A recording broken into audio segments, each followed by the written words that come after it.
Hello everybody and welcome back to Odin's movie blog. I am the critic who is a cynic. How is everyone doing this evening? So today's stream is only going to be available on YouTube, on DLive, and also on Periscope, on Twitter.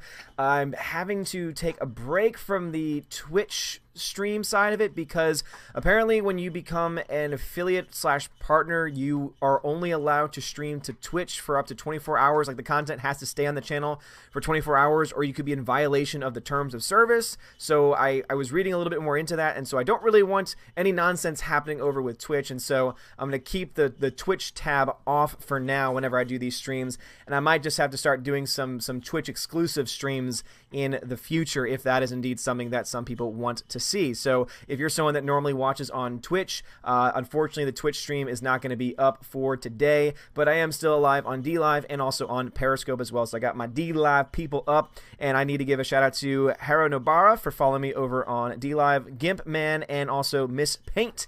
Thank you very much for following me over there. How is everyone doing on the YouTube world? Sticky V says, Odin, what's going on, Sticky V? Alex McCarthy, Odin, how's it going? How's it going, Alex McCarthy? Definitely right there with you, man, with thoughts on the episode. Eva says, hey, Odin, I called it. What'd you call? What did you call, man? Peter Han says, there is a Tennessee drink like a Long Island. I can't remember the name, but it was great. Nice, Peter. Very, very cool.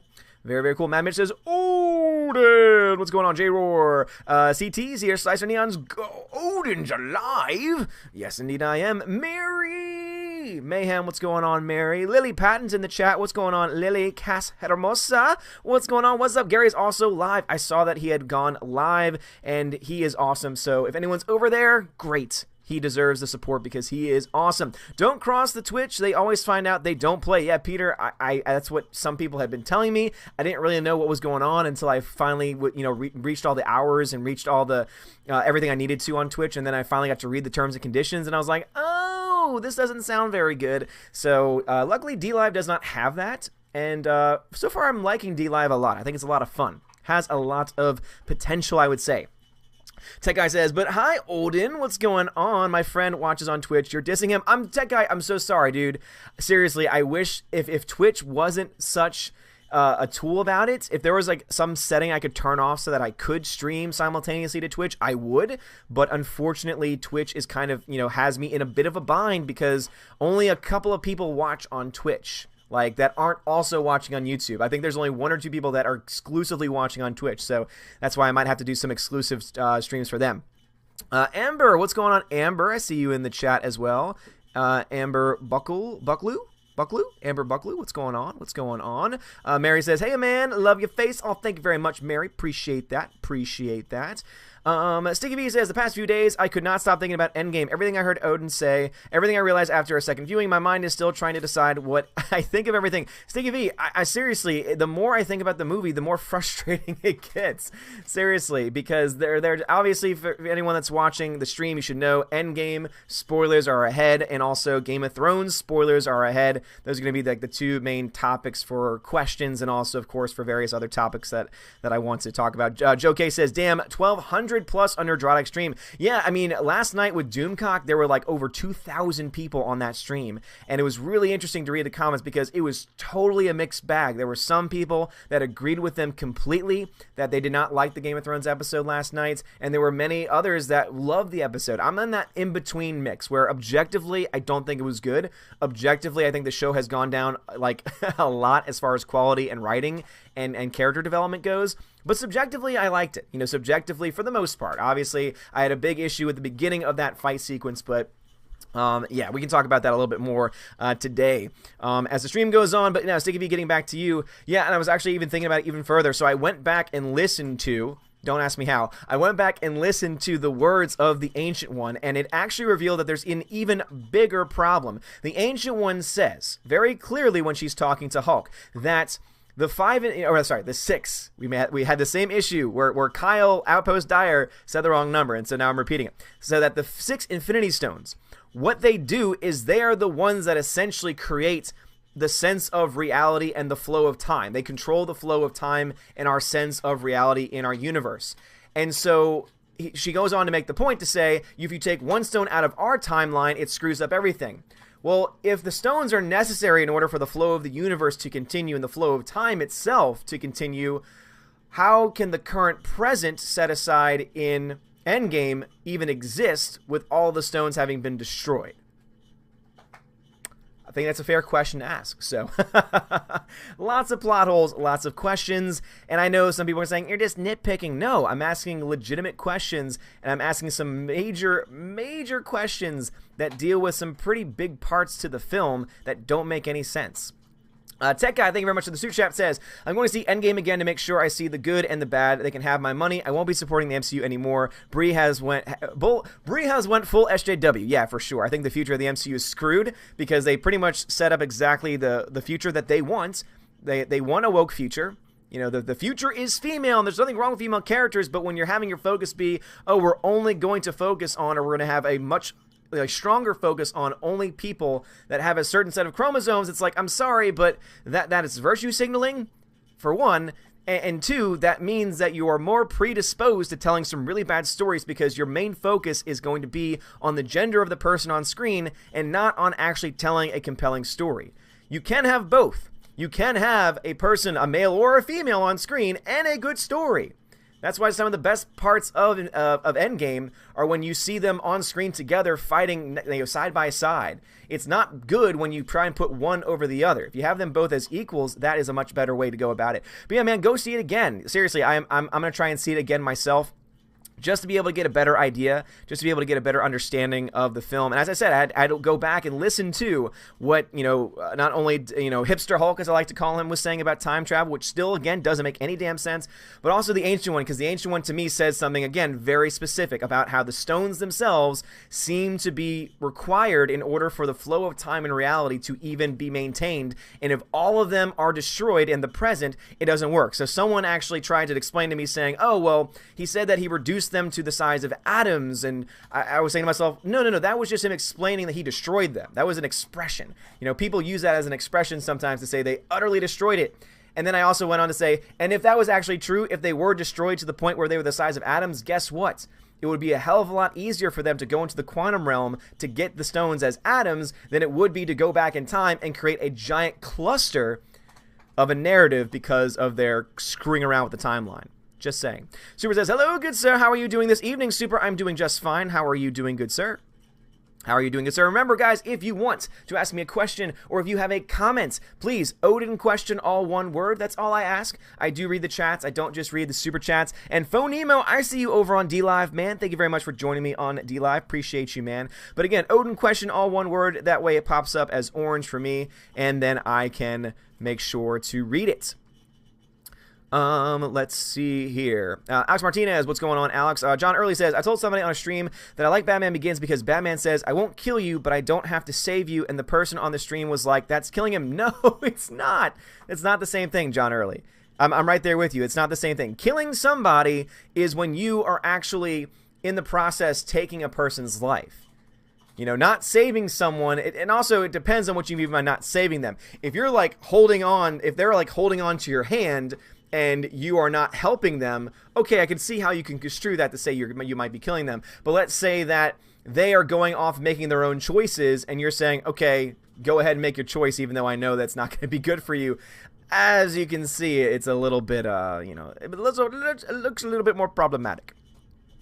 Let's see. Yivo says, I told you in a previous stream that the NK would be defeated halfway through the season. Yivo, you did say the Night King would indeed be defeated halfway through the season, and sure enough, he was. And that was probably the thing I didn't like. That was the thing I liked the least. I didn't want him to die so quickly. I talked about this in the video I made today. If they wanted to make the best overall season, if they wanted to make it from a narrative perspective, the best flowing season, the first episode, you can have it be all of your, your meetups, everyone coming back together. It could be your exposition, it could be your slow build. And then episodes 2 and 3 can all be the, one battle or the other. To be honest, I think it would have been cooler had they done the battle for the throne first, and then once that battle's over, they realize, oh crap, we still have to fight the Night King, and now everyone that's just fought each other, and whoever the winner is, now they've got to find a way to be able to essentially bring everyone that they've just defeated together under them very quickly to then turn around and fight the Night King, and then the Night King can be fighting not just for the Iron Throne, but literally for, you know, life itself. It would have been a lot better overall, you know, overall of a story. But to have the first episode be exposition, episodes 2 and 3 be one of those battles, whichever one it is. Have the second, you know, have the episode right after that be another one of those filler exposition, explain, build tension episodes, and then the last two all action. You know, pick your battles, pick your war, but that is a much better system than let's have 2 episodes after 2 years that are complete exposition that, you know, have a couple of cool moments but really could have been all condensed down into one episode, and then have one giant episode of a battle and have one of the biggest bats that's been built up for years now in the movies get destroyed very easily and very quickly. He doesn't even get to fight. Seriously, he flies around on the dragon a little bit. The dragon does more damage than he does. He's got this badass sword. You know what I wanted to see? I wanted to see him fight. You know what would have been really cool? What they could have done is they could have let Jon Snow actually fight him in a sword battle. A one-on-one sword battle. And then, you know what? If you want Arya to kill him, I'm okay with that. Again, I think Arya's a badass. And I was telling this earlier on Twitter. There was a really awesome video of Maisie Williams training. And this was like, I think last season or 2 seasons ago when she fought against Brienne of Tarth. And she and her actually, they both trained and practiced that fight sequence.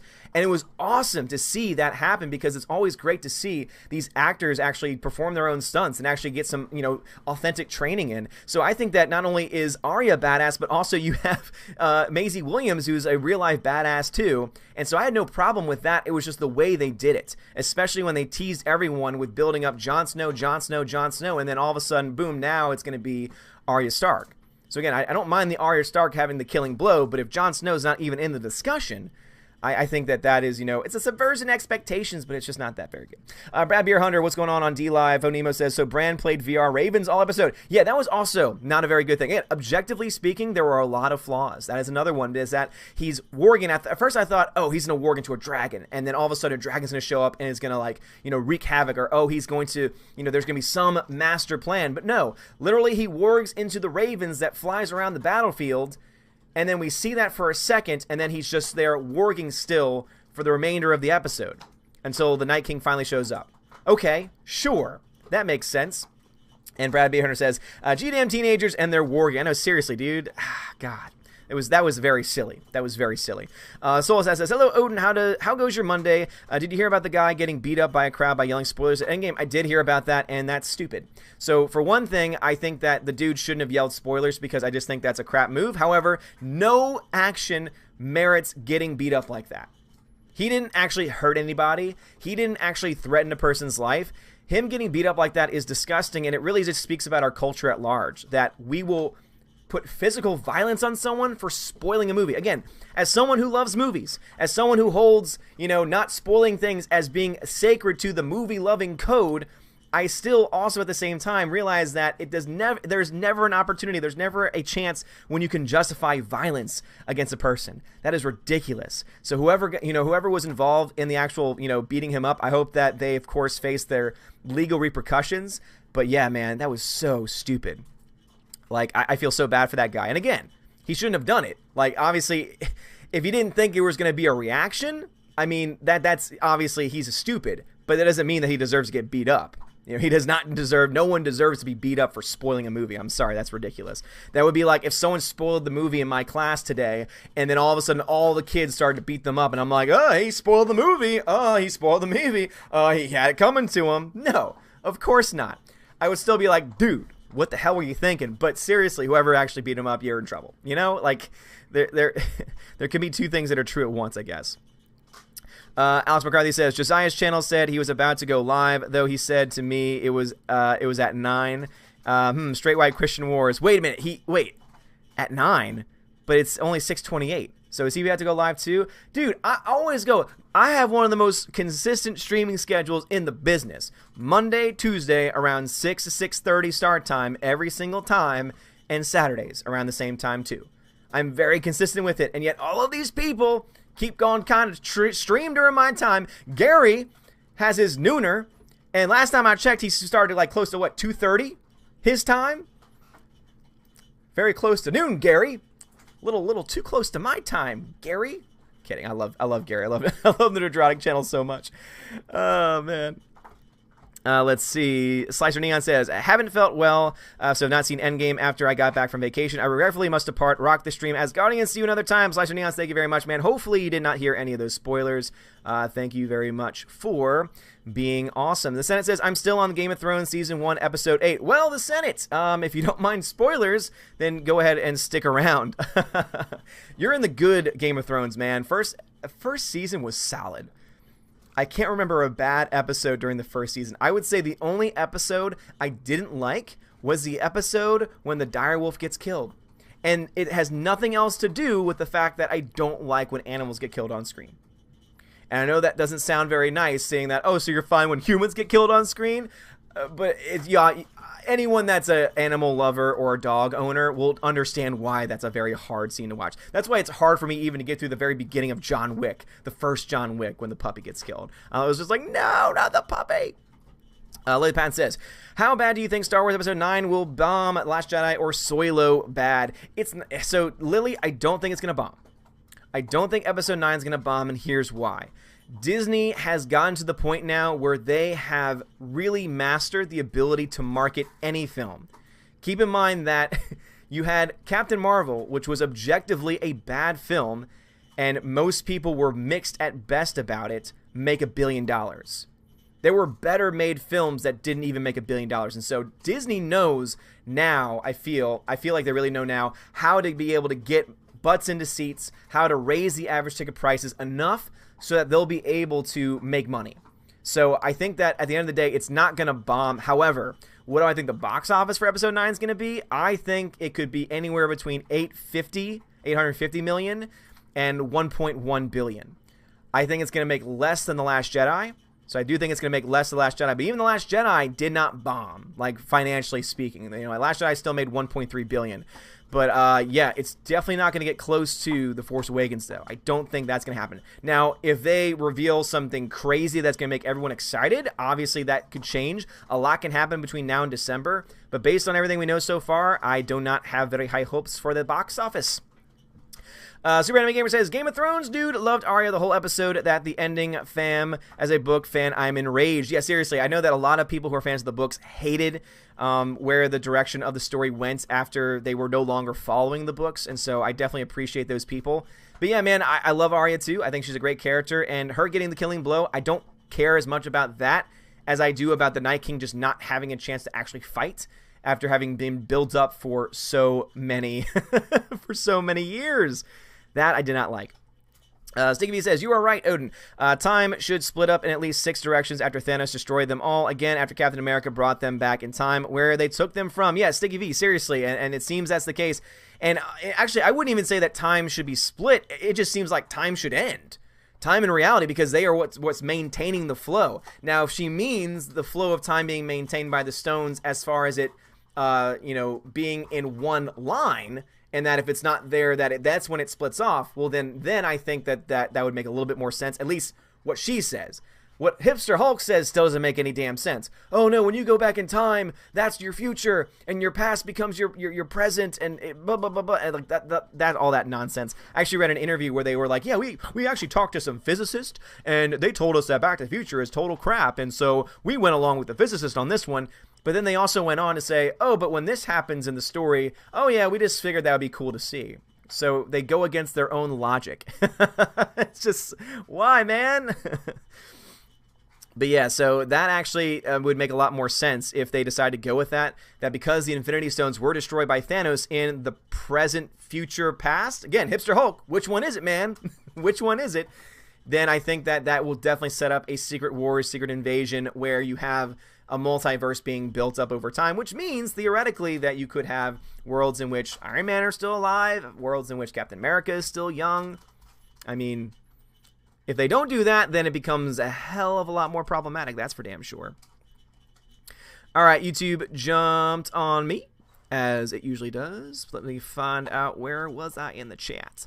Peter Han says, have you seen Hop Top Time Machine? I have, and even they can handle time travel better than this movie.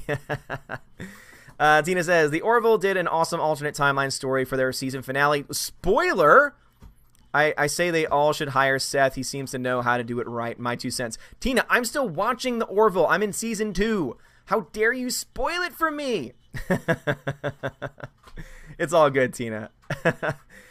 Sunny Moran says, what do you think about the MCU moving away from the Dr. Jekyll, Mr. Hyde aspect of Hulk? You see, I'm okay with a Professor Hulk-like character. I know that's what Gary says in the comics. That is what he is expressed as. My bigger problem is the fact that we don't get any type of rage Hulk. I mean, the fact is that he gets stronger the angrier he is. And so now it's just he's such a hipster that now he doesn't get angry at all. I mean, he must be a little bit angry, I guess, because he's the Hulk, and so that's what triggers, you know, the Hulk in general. That's what triggers the Gamma. But, yeah, I mean, one of the most disappointing parts of Endgame, too, was not having the Hulk actually Hulk out. You know, him being hipster Hulk was just not a good thing. It was not good. The Senate says, I'm in a debate on Twitter on how Zack Snyder doesn't understand Batman. It's annoying. Seriously, yeah.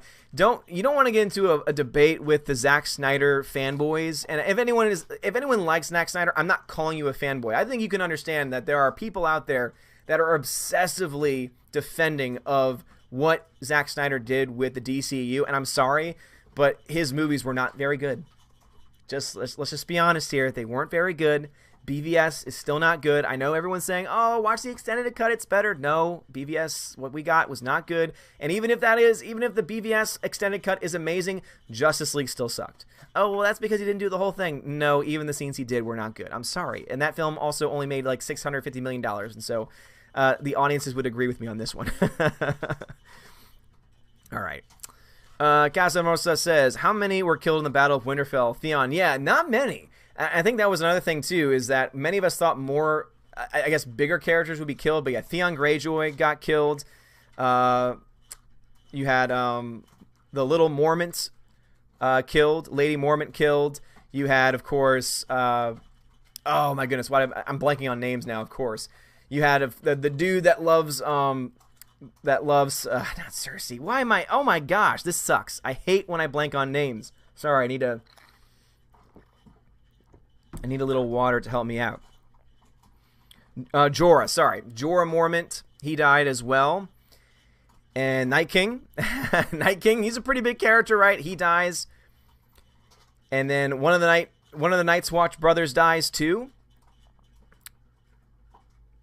And as far as big names go, I'm probably missing a big one, but I can't think of any more off the top of my head.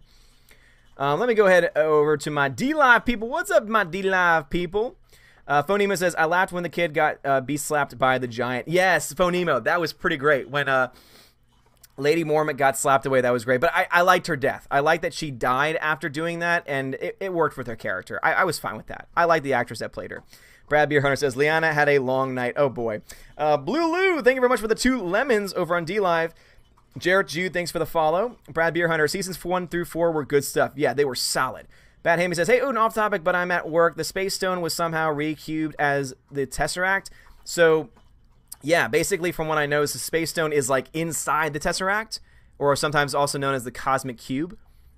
Bad Hammy then says, second viewing of Endgame, not great. Game of Thrones Episode 3 had more suspense and enjoyment. Yeah, I will say I enjoyed the Game of Thrones Episode 3 more so than Endgame. And I know that's going to piss off some people, but I'm sorry. Subjectively speaking, I had more enjoyment out of the epic battle than out of even the crazy, crappy darkness where you couldn't see anything. There were less logical inconsistencies overall, which, let's be honest, on paper is just, it has to be true because one of them is an hour and a half, the other is 3 hours. So just on paper alone, it still works out. Phonemo says, the darkness of the episode annoyed. Let's have an epic battle that no one can see. Phonemo, exactly right. My biggest issue with this episode was the fact you couldn't see a damn thing for most of it. And I hate when movies and TV shows do that because it's a cheap move. It's what they do when they don't want to spend a whole lot of money on fight sequences and good CG. And then when you did see the CG, during those scenes, especially when it was dark, it looked like crap. They cut so quickly away, you couldn't see anything. And my wife was trying to explain it, saying, yeah, but that's what builds suspense. And for her, it might have done a good job at building suspense for her. But for me, as someone who knows film and TV, has studied it, I look at that and I say, this is just lazy. It's lazy because the only time that you ever do that is when you know that you can't actually put something of worth on the big screen. You know, you don't want to put the effort in of actually choreographing big, expensive set pieces. And that's just laziness. Blue says, Cap going back would create another universe. Yeah, seriously, right? And yet somehow he stays in the same universe that the movie is set in. Okay, sure. Phonema says, they need physicists to tell them to go back to the future, that Back to the Future couldn't happen. Thought the time-traveling car did that. Yeah, seriously. It was that the physicists say that their version of time travel was inaccurate. But I'm sorry, at least that linear approach makes a hell of a lot more sense than whatever, whatever Hipster Hulk said. Brad Hunter says, agree, foe, let's make it dark and have a snowstorm. Kim Can Park. Yo, Odin, what's up? Brad Hunter says, just send Maria Sue Stark to kill Thanos. She's not a Mary Sue. All right, Brad Hunter. That's something that I've heard a lot in the comments and also in a lot of videos. Arya Stark is not a Mary Sue. She receives training. She receives training. As I said, not only does Arya receive training, we actually get to see Maisie Williams herself, the actress, receive training. And her training is a hell of a lot more rigorous than whatever the hell Brie Larson went through. So no, Maisie Williams, Arya Stark is not a Mary Sue. It is not the definite Mary Sue. That would be as if she did nothing for the last 7 years and now all of a sudden is a good fighter. She has gone through training. She has gone through seasons of being led by various people, trained by various people. And we may not see all of the training that she receives, but we do know that she is indeed learning under a lot of some of the greatest fighters in the Game of Thrones world, at least what has been presented to us as the greatest fighters in the Game of Thrones world by the TV show. So no, she's definitely not a Mary Sue. I will fight you on that one. Blue Lou says, man, Game of Thrones episode was dark and snowy. Yep, couldn't see a damn thing. Let's see. Itzel followed me on DLive. Thank you very much. Appreciate it. Brad Beer Hunter says Sharknado 3 had better CGI. Oh, Sharknado. Kim Cam Park says, watching you on DLive and Gary on YouTube. Kim Cam Park, that's the way to do it, man. Thank you. Appreciate that. Gary's awesome. Mr. Peabody, thank you for the lemon. Blue Lou, thank you for the lemon as well. Brad Beer Hunter says, swig a beer for your poor Ed. Yeah, Dolores Ed, Bad Hammy says. Mr. Peabody says, Brad hogs the chat here. He does. And he is a mod. Oh, look at that Deadpool. Oh, look at that, Brad. You made me look. Brad Hammy says, Brad Hammy, thank you. Bad Hammy, thank you for the lemon. Let's see. Phonema says, I thought my TV was messed up. Yeah, nope. TV was fine. It was the fact they didn't light a damn thing. Peabody, nah, TV isn't messed up. That's just Brad. Hello, everyone on here. What's up going on, Peabody? How's it going? All right, back over to the YouTube chat. Let's see. Okay, got that one already about who died. Mikey Martinez says, do you think you can do a Blu-ray collection video? Mikey Martinez, I can absolutely do one. Probably will have to wait till the summer because my weekends are pretty much, I need to take care of the house because we're trying to sell the house and there's just a lot of things that I have to dedicate to, to my day over the weekend. So definitely would be open to doing a Blu-ray collection video at some point, though. Probably will have to wait till summer when I have like full days of not having to worry about doing anything other than the things that I normally do. So not having to go to school for 6 to 7 hours will give me a lot more time to do things like that and to do more live streams. I'm actually really excited because I plan on doing a lot more live streaming, especially live streams during the day once summer hits. So I can't wait for that. Jay War says, your dog behind you has a bone. Yes, they have the, yeah, Willow has, she hasn't finished hers yet. Good. Yeah, they got the rawhide. They love their rawhide bones. It keeps them occupied. Super says, wait, matter cannot be created, only destroyed, only transformed. So technically, couldn't you say the stones will always exist no matter what? I guess, Super, if you use that logic, you could say that. However, if they exist, that means they can be found. And if the quantum realm can travel through time, then the quantum realm can also find the stones, right? Or at least elements of the stone. Right? Seems to make sense to me. Hyperin, what's going on, bruv? G-Monkey, I had no problem with Arya killing the Night King. Same here.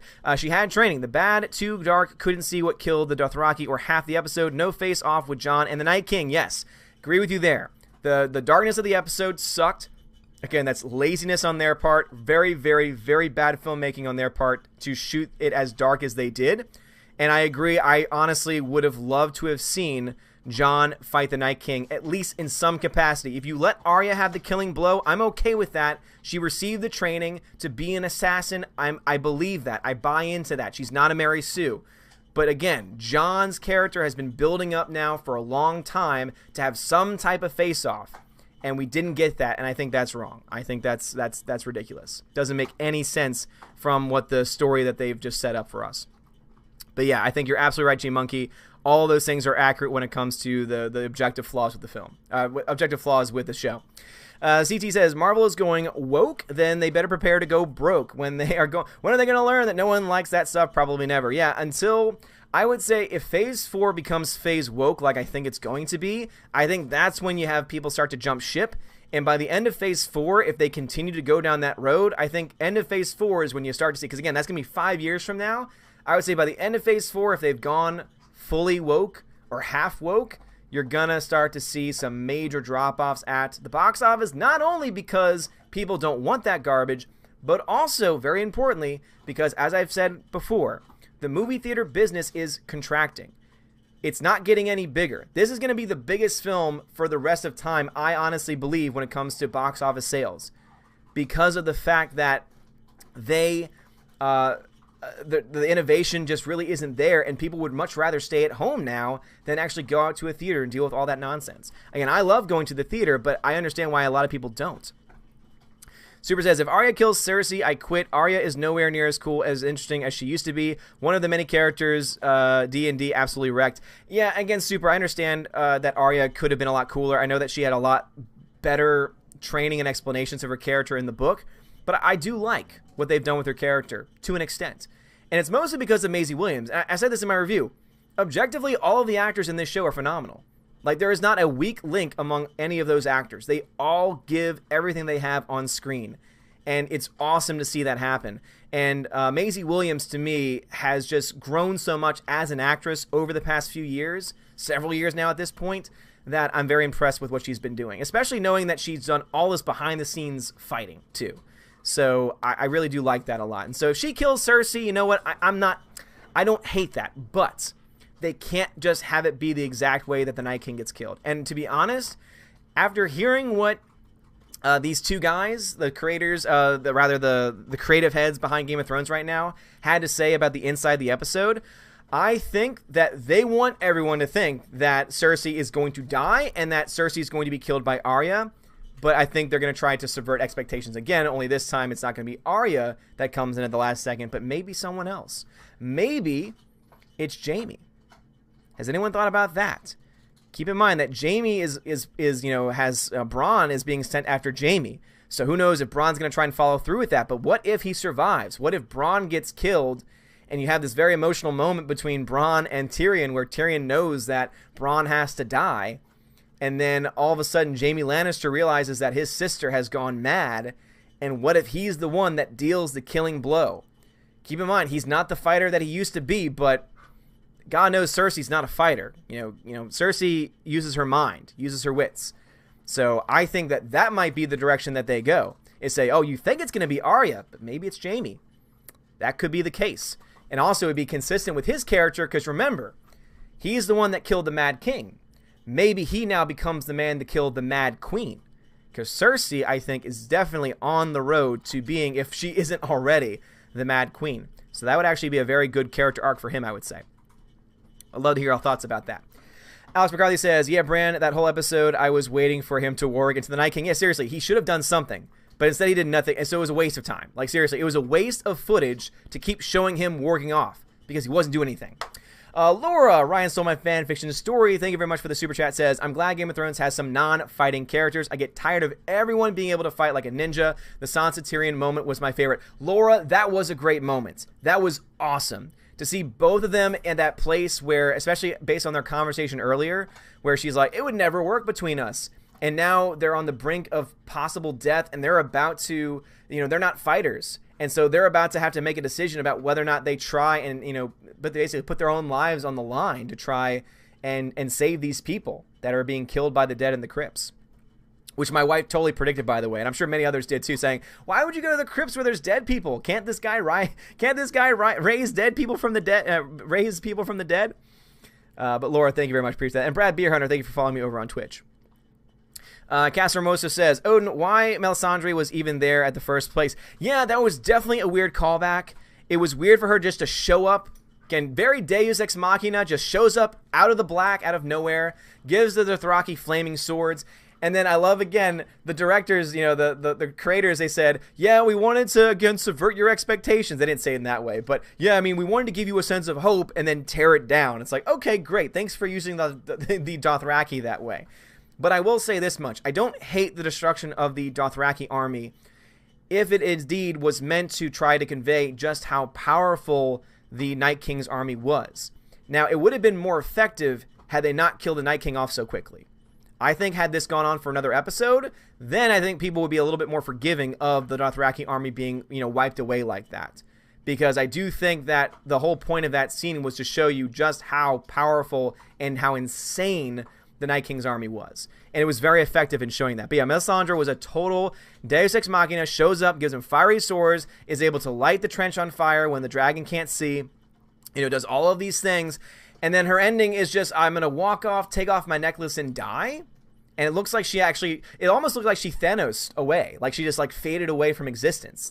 Because her body I don't think was there anymore. So I thought that was kind of interesting. But yeah, it was very stupid because she's taken her necklace off before and it hasn't killed her. It's just shown what she actually looks like. So maybe she was using so much of her power. I don't know. It would have been better to get a little bit more explanation into her character. So that way we could have been able to at least understand what was going on. Tech Guy says, I think it was Jeremy who beat him up. I'm kidding. He would. Sonny B says, oh hi, Steph. Greta, hello, everyone at Odin. What's up, Greta? How's it going? Greta, you've been a little live stream machine. Glad to see you're getting the hang of it. See, Ariak Draka says, like the Game of Thrones episode a lot. I believe we're getting a setup for something mind-blowing. I hope so, dude. I hope so.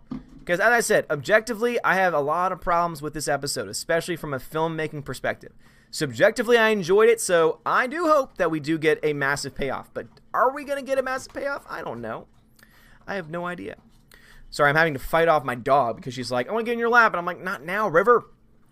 John Early says, do you think the possibility of Tony Stark dying has been looming in the Infinity Saga since Iron Man 1? You're going to kill yourself, Tony, and I won't be a part of it. Ooh, that's a good callback, John Early. I remember Pepper Potts does indeed say that at one point in time. So it could be. I think it has more to do with him just being the most popular of their group and really being, the de facto leader. I think it has more to do with that. But yeah, I think the creators would definitely say, oh yeah, we totally knew this going in and we made the decision going in because of that. Yeah. Alex Martinez says, so objectively, which was better and which was worse, Endgame or Game of Thrones episode? Objectively speaking, Endgame was worse. And the reason why, again, is because the basic premise of the time travel is messed up. Does not work. Creates a lot of continuity problems. Game of Thrones is not any better. So, again, I'm not saying that the Game of Thrones is this objective masterpiece and it's well written and everything makes sense. I'm just saying that there are a hell of a lot more problems with Endgame, and it makes sense because guess what? You have many more characters to balance on that screen, and also you have a 3-hour runtime as well. So there's a lot more. There is a lot more time. There's a lot more time. River, what are you doing? What are you doing? I wonder if she has to go outside, actually. I'll have to see. I don't want her to poop in the house. That wouldn't be good. I might have to go. I might have to make a be right back in a second. Let's see. Alex McCarthy says consistency is best. Yes, I agree. Absolutely, Alex. Tina says, yeah, I'm going to go stream on now empty YouTube channel because I'm a whammit and I can do that. Joking, says Tina. Alex McCarthy says, John to Bran, why didn't you warg into something useful, Bran? Sorry, so sorry. Yes, I want that to be the lines. Oh, so sorry. I am so sorry. Or the way he would say it is, I'm so sorry. My name is Bran. This is my new character. Give more life.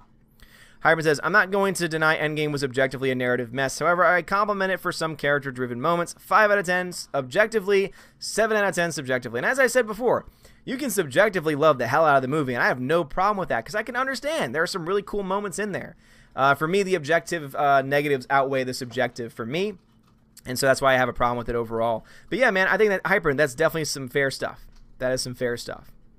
The Senate says, I don't mind Game of Thrones spoilers because I have a bad memory, so I'll most likely forget it. And you don't mind. And if you don't mind, I gotta go watch it. Yes, Senate, I got you. I got you, man. Sonny says, what do you think about the MCU changing the Dr. Jekyll, Mr. Hyde, Bruce Banner? I already talked about that, Sonny. You gotta pay attention, bro. Sticky V says, like me, I presume you are kind to all animals, but seriously, how could anyone love cats, predators, and hard to get affection from as much as dogs? I will never understand. I will never understand it either. Dogs are man's best friend.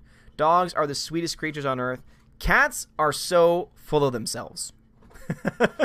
Cats are so full of themselves. I can't stand it. Hyper says, personally for me, Endgame is the best disappointment since Dark Knight Rises. I wouldn't say it's as bad as Last Jedi because there is still some heart. Plus, Tony death is better than Luke death. Oh, the Tony death is great. The only, like, I would say almost perfect storyline in the movie is Tony Stark's. The one big flaw to his story arc is the fact that somehow he's able to create a gauntlet out of nanotech when it's been established that it can only be created, that the only thing that could possibly hold those weapons is, and you know, all at the same time is an item created in the heart of a dying star where Mjolnir and Stormbreaker are created. I'm sorry, but I cannot buy into it for a second that nanotech is able to somehow, some way be as good as something created where Mjolnir was created. That does not make any sense. That does not make any sense. All right. So that has now...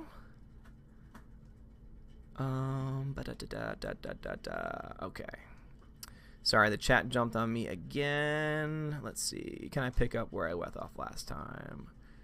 All right. There's the cat question.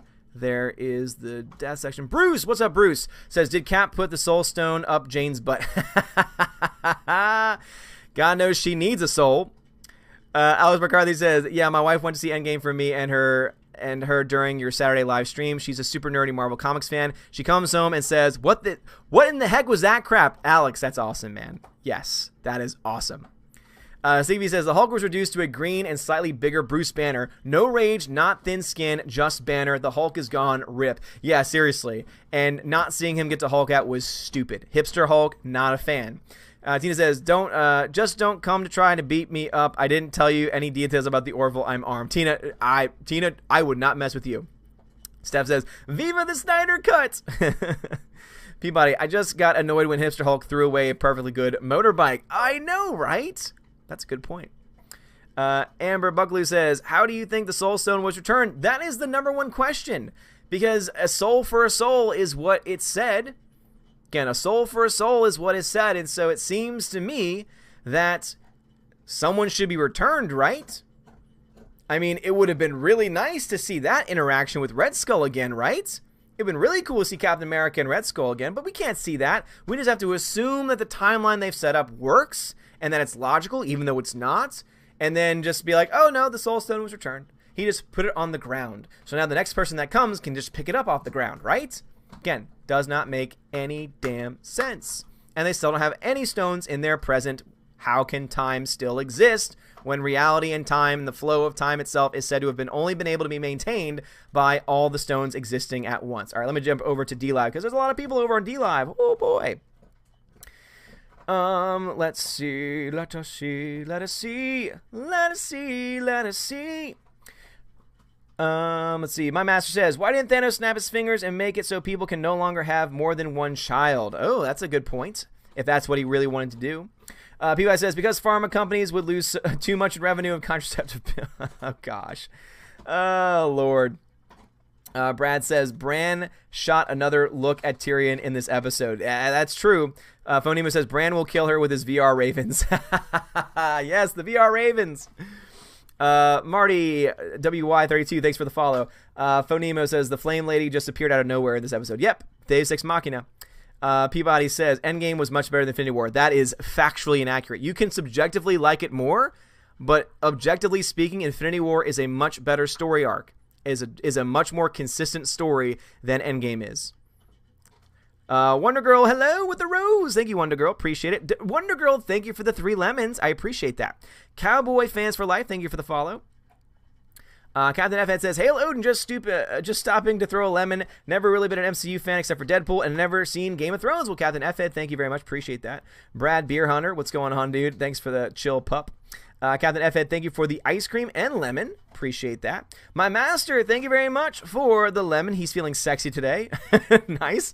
Esteban64, thank you for the follow. And Brad says, so where is Brie Larson going to put her Best Supporting Actress Oscar for Endgame? Oh, gosh. If that happens, it's not going to. But if that happens, if she gets Best... Oh, man. Wouldn't that be something? Wouldn't it be nice? Peabody, objectively, you're inconsistent. Nope. Prove it, Peabody. Prove it. Melisandre. See, Greta says, Game of Thrones, now I have processed and saw reviews. The episode wasn't... now I've seen and processed it and saw the reviews. The episode wasn't that great. I did love Arya moment. I think they played it too safe with the deaths. They played it way too safe with the deaths. I definitely think that. And yeah, the deaths just seemed, so non-consequential. The only one that I actually felt anything for in any real way was Theon, because it was great to see him get that redemption story. But also him just like running to the Night King and getting killed like that, I wasn't okay with that. For a second, I honestly thought they were going to try and rip it straight from Lord of the Rings and have him die the same way Boromir does and just get shot by a bunch of ice arrows and keep on fighting. And even though it would have been a total ripoff, you know what? It would have been a much more badass way to go out, I would say. But yeah, objectively speaking, it's just not very good. Let us see. Greta says, Battle of the Bastards was better. Battle of the Bastards was so much better. That is an excellent, excellent episode, Greta. Super says, Ed, Lyanna, Jorah, Beric, Melisandre, and Theon died. Rest in peace, fam. Rest in peace, fam. Ed, is Ed the brother from the Night's Watch? I'm assuming that was who Ed was. Lyanna Mormont. That's right, Lyanna Mormont, sorry. Jorah, Beric, Melisandre, Theon. Both dragons did survive, Austin. There were a lot of questions about that on the Doomcock Gary stream last night, and apparently in the preview they do confirm that there are still 2 dragons left, and also that Ghost survived as well. Al Bundy is here. What's up, Al Bundy? Tina says, and that poor cavalry charge, it was like Pickett's charge at Gettysburg. Just get your troops mowed down and sacrifice them. Yeah, but as I said before, I think that it served a purpose. I would have loved to see them kick some ass, but I think it did serve a purpose. CB says, darkness' only purpose in entertainment is to obscure light, be in quality in fighting, or how good a scene actually is. Dark can be useful, but sometimes it's just lazy. Yeah, seriously. Dark can be used the right way sometimes, but in that episode, it was just used so that way they could hide the no choreography. Like, seriously, like the really poorly choreographed fight scenes and the really bad CGI. That's what they used it for. Censor says, which death moved you the most? Theon's. Even though it wasn't the best, Theon's. Super says, actually, no.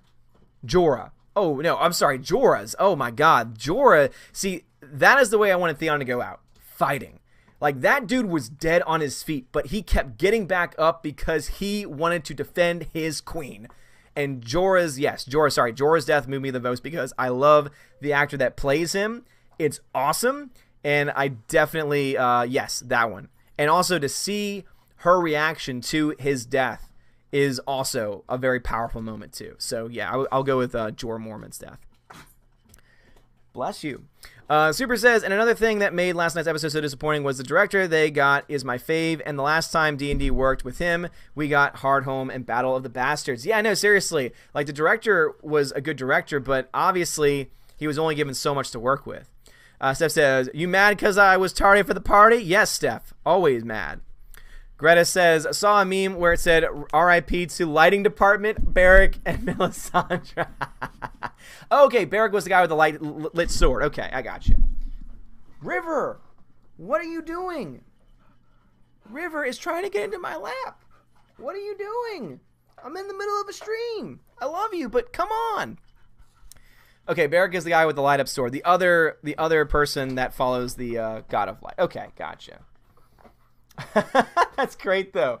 Rip the lighting department. Yeah, seriously, because without them, we wouldn't be able to see a damn thing. Super says, this is where we disagree, my dear friend. Arya should not have survived her assassination attempt in Braavos, and she shouldn't have beaten Brienne. Total Mary Sue moment to me. And again, we can agree to disagree there. I just think that she received enough training to be able to pull that off. And she also has the willpower, I think, to be able to pull that off. Souls as says, the darkness made the whole show seem cheap, but the scene where the Dothraki fighting was good. Yeah, again, I think that it served a purpose, so I was okay with that. Rhaegar Targaryen says, Thanos said he was inevitable. Hashtag Thanos lives. Also, good Game of Thrones episode, but I don't like how the Night King went out. Also, is he really gone? I mean, it seems that he is gone because he explodes. His entire army explodes almost immediately, so I don't see how they would bring him back. I think that he's gone. I think he is gone for good. But I will say overall that, yeah, I think that Thanos will definitely come back at some point because of the timelines. I think they're gonna try and build this whole multiverse thing. So there could definitely be a time when he comes back. Bruce, let us know when you've watched Naked Prey. I would love to hear what you think about it. I will let you know when I see that. And Akira, dude. So thank you again for sending me Naked Prey and Akira, man. So shout out to Bruce again for sending me those movies. And once I have time, we'll definitely be sitting down to watch it. Yuba says, let's see. River, you are incorrigible.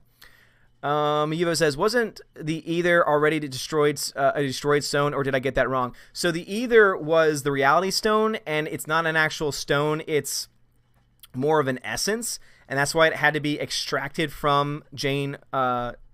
Is it Jane Foster? Yeah, sorry, Jane Foster. Ariak Drake says, so yeah, I guess it had to be turned into a stone. It had to be compressed into a stone, I guess. Ariak says, it's Game of Thrones. Think of all the setups started just to have a character die or circumstances change. No, Ariak, that's a good point. I made this point in my video. Subverting expectations is not a bad thing. Think about the Red Wedding. That subverted a lot of expectations. However, it was consistent with the characters that pulled it off. It furthered the story along, and it didn't contradict anything. This, on the other hand, did not. This contradicted a lot Jon Snow's character buildup, for one, and it also ruined the entire buildup of the Night King to be the big bad, have him get killed in one episode. So I think that's why people had a problem with it. Modern Dude Thing says, can't stay, haven't seen Endgame yet, my videos are doing well. Modern Dude Thing, glad to hear your videos are doing well, man. John Winkler says, hello, good sir, I'm so sorry, very, very sorry about being late. By the way, may I have permission to use this term, vagina hive mind, for feminists? I think the term fits well. Dude, you go ahead, man. Greta says, I think Jaime will kill Cersei. Yes, absolutely.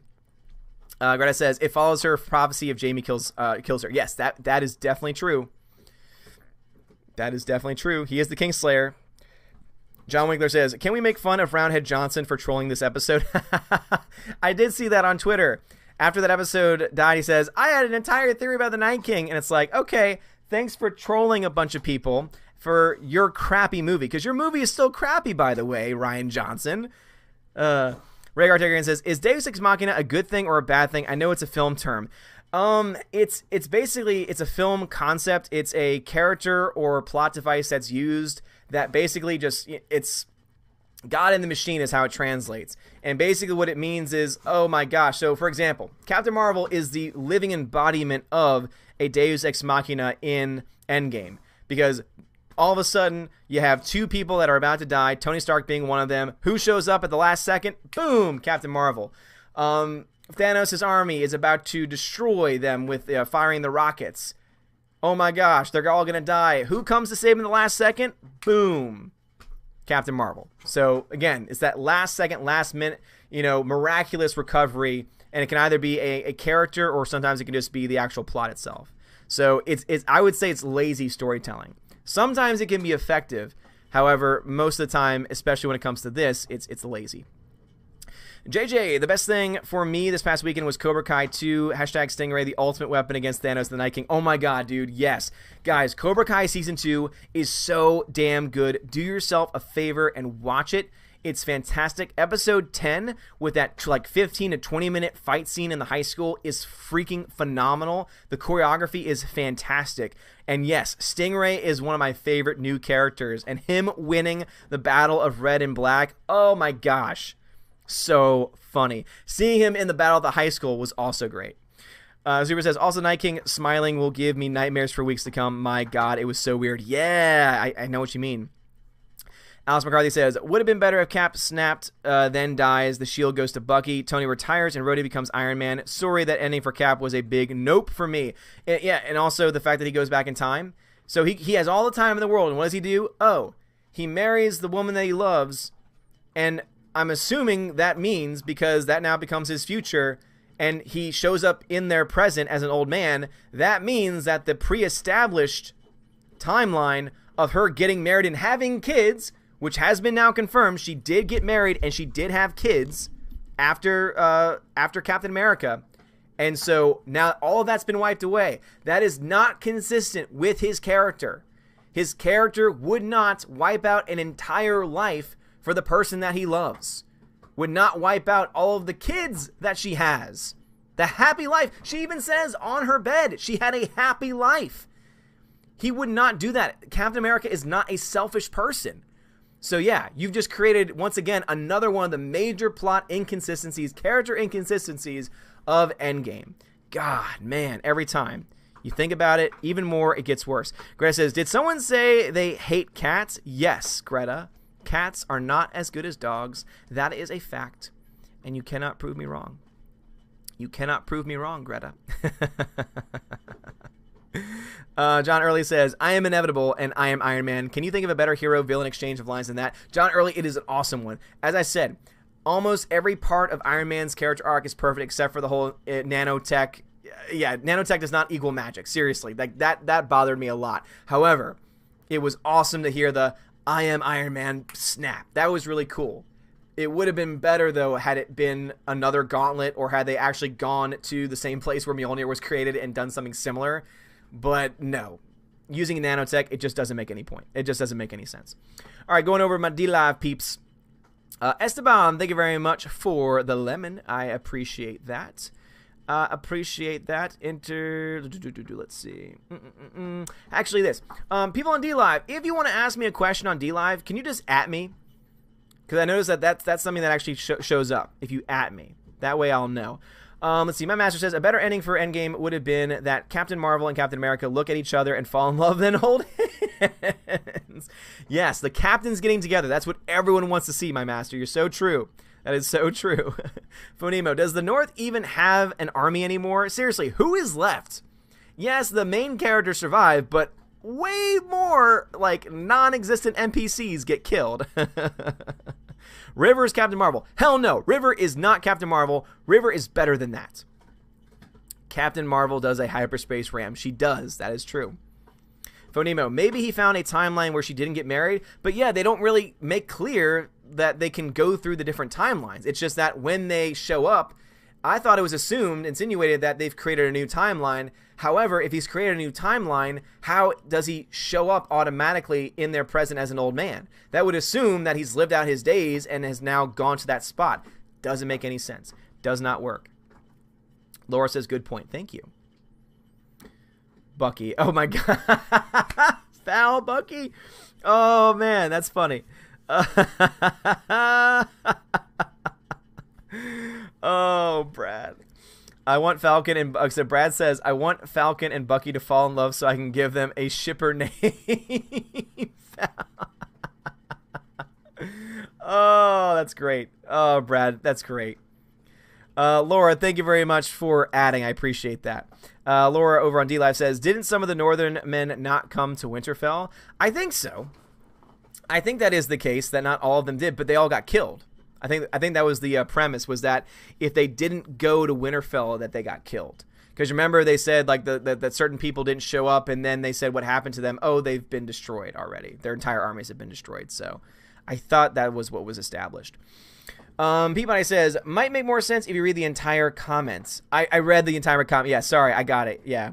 So Brad says, I want Falcon and Bucky to fall in love to get a shipper name. So you do the math. Falcon, Bucky. What do you think Brad, our pet troll, decided to combine those words to say? I'll give you a hint. Take the name Bucky and add an F. Laura, thank you very much for the 3 lemons on D-Live. I appreciate that. Laura. Hashtag Effie for life. Yes. But yeah, super seriously. Nanotech does not equal magic. It does not work. Hiram says, oh, I agree that's out of place that his nanotech was able to withhold the stones. They should have gone to Atri to merge it with Uru Metal. Would have made more sense. Yes, indeed. And if they can travel through time, then it is totally... And also, they can apparently travel at the speed of light. They established that in the movie, too. They can at least go there and do it rather quickly. Bruce says, that was my biggest issue. I thought Black Widow should have returned to life when Cap returned the Soul Stone. Yeah, I mean, it seems to be the case that would be the thing. But we were joking last night saying how, you know, it's a, oh, nope, there's, you know, all sales are final. All sales are final. You know, can't take it back. So it would be nice if they set rules and followed them. The problem is that they set very broad, obscure rules and can't even follow those. Again, so many timeline issues. JJ, thank you very much for the super chat. Says, Cap had time watch. He likely ported back. but he wasn't wearing the suit either. Remember that also this. They established that they needed to be wearing the suit. He wasn't wearing the suit anymore. He was wearing regular clothing. Remember when he left, he had to wear the suit. And that's why also, how can Thanos go through the quantum realm without having his own wristband and without having the suit? Oh, he had a wristband from Nebula. Okay, that's one wristband, and it was established that you needed to have a wristband for each individual person, and that each individual person had to wear a suit. Okay? So that's why I don't think porting back works either. JJ. Atlan3000, thanks for following me over on Twitch. Appreciate you. Yivo says, I thought they only needed to return the stones to the right timelines, not put them back exactly where they found them. But you see, that's what he's... That's the thing. Hulk insinuates that you put them in the exact timelines from the exact moment that they were taken. That was the other part of it, from the exact moment that they were taken, which insinuates that they're being put back at the exact, moment. Because also, here's the problem with the Soul Stone, though, is that if you go back to that moment, you can't take it away. You can't just put it back. And again, if you can just put it back, then, and everything is right with the world and everything goes back, I'm sorry, but how is Black Widow still dead? Again, there are these logical inconsistencies that just don't work. They decided to use time travel as a convenience rather than as a good, plot element. Hammer says, why didn't Thor cut off Thanos' head in Infinity War? Great question, Hammer. Seems to make sense, right? Startrum Gaming says, do you think Hulk will get a standalone film anytime soon? P.S. My favorite superhero. Probably not. And the reason why, actually, is because of rights issues. So, basically, Disney does not have the rights to create a solo Hulk film. This is actually an interesting story.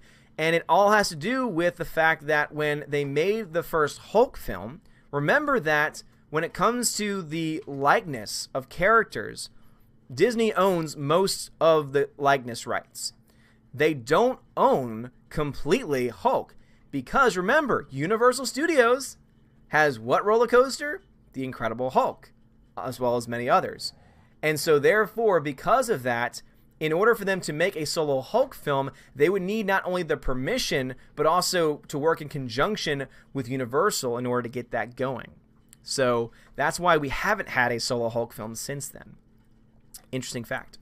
Soulsat says, I gotta see Endgame this morning, and the movie was meh, even with the spoilers. Best part when everyone booed at Captain Marvel, cheered when she got punched by Thanos. Soul Assassin, that's awesome, dude. Man, I wish my theater had done that. But no, my theater was too busy clapping for the A-Force, for the yay, the affirmative action force, yeah. They clapped. I was cringing the whole time. I was like, really? This is why I'm glad I'm leaving this city. Peabody says, objectively speaking, Aquaman was rubbish. I won't argue with you, but you do pick and choose. Objectively speaking, Aquaman was rubbish. I said that. That's why I gave it a C+. Because objectively it wasn't good. Peabody, what point you trying to make, man? Huh? What point you trying to make? Again, guys, if you want to get my attention, Odin question, all one word, Odin question. That's how you get my attention. G-Monkey says, let's have all the weaklings hide in a crypt full of dead people that the Night King can bring to life. Yeah, great job, peeps. Excellent work. Excellent work. Super. Wait, if Rhaegal didn't die, that means Viserion was left standing after the damage Rhaegal did to him. How could dragon still breathe fire with its jaw off? You see, it was so hard to see. I didn't even see the jaw off. So no, basically, the Night King's dragon got killed. And that was the dragon I thought that had the jaw that was ripped off. Because there was flames coming out the mouth, but also at the side of his neck and stuff.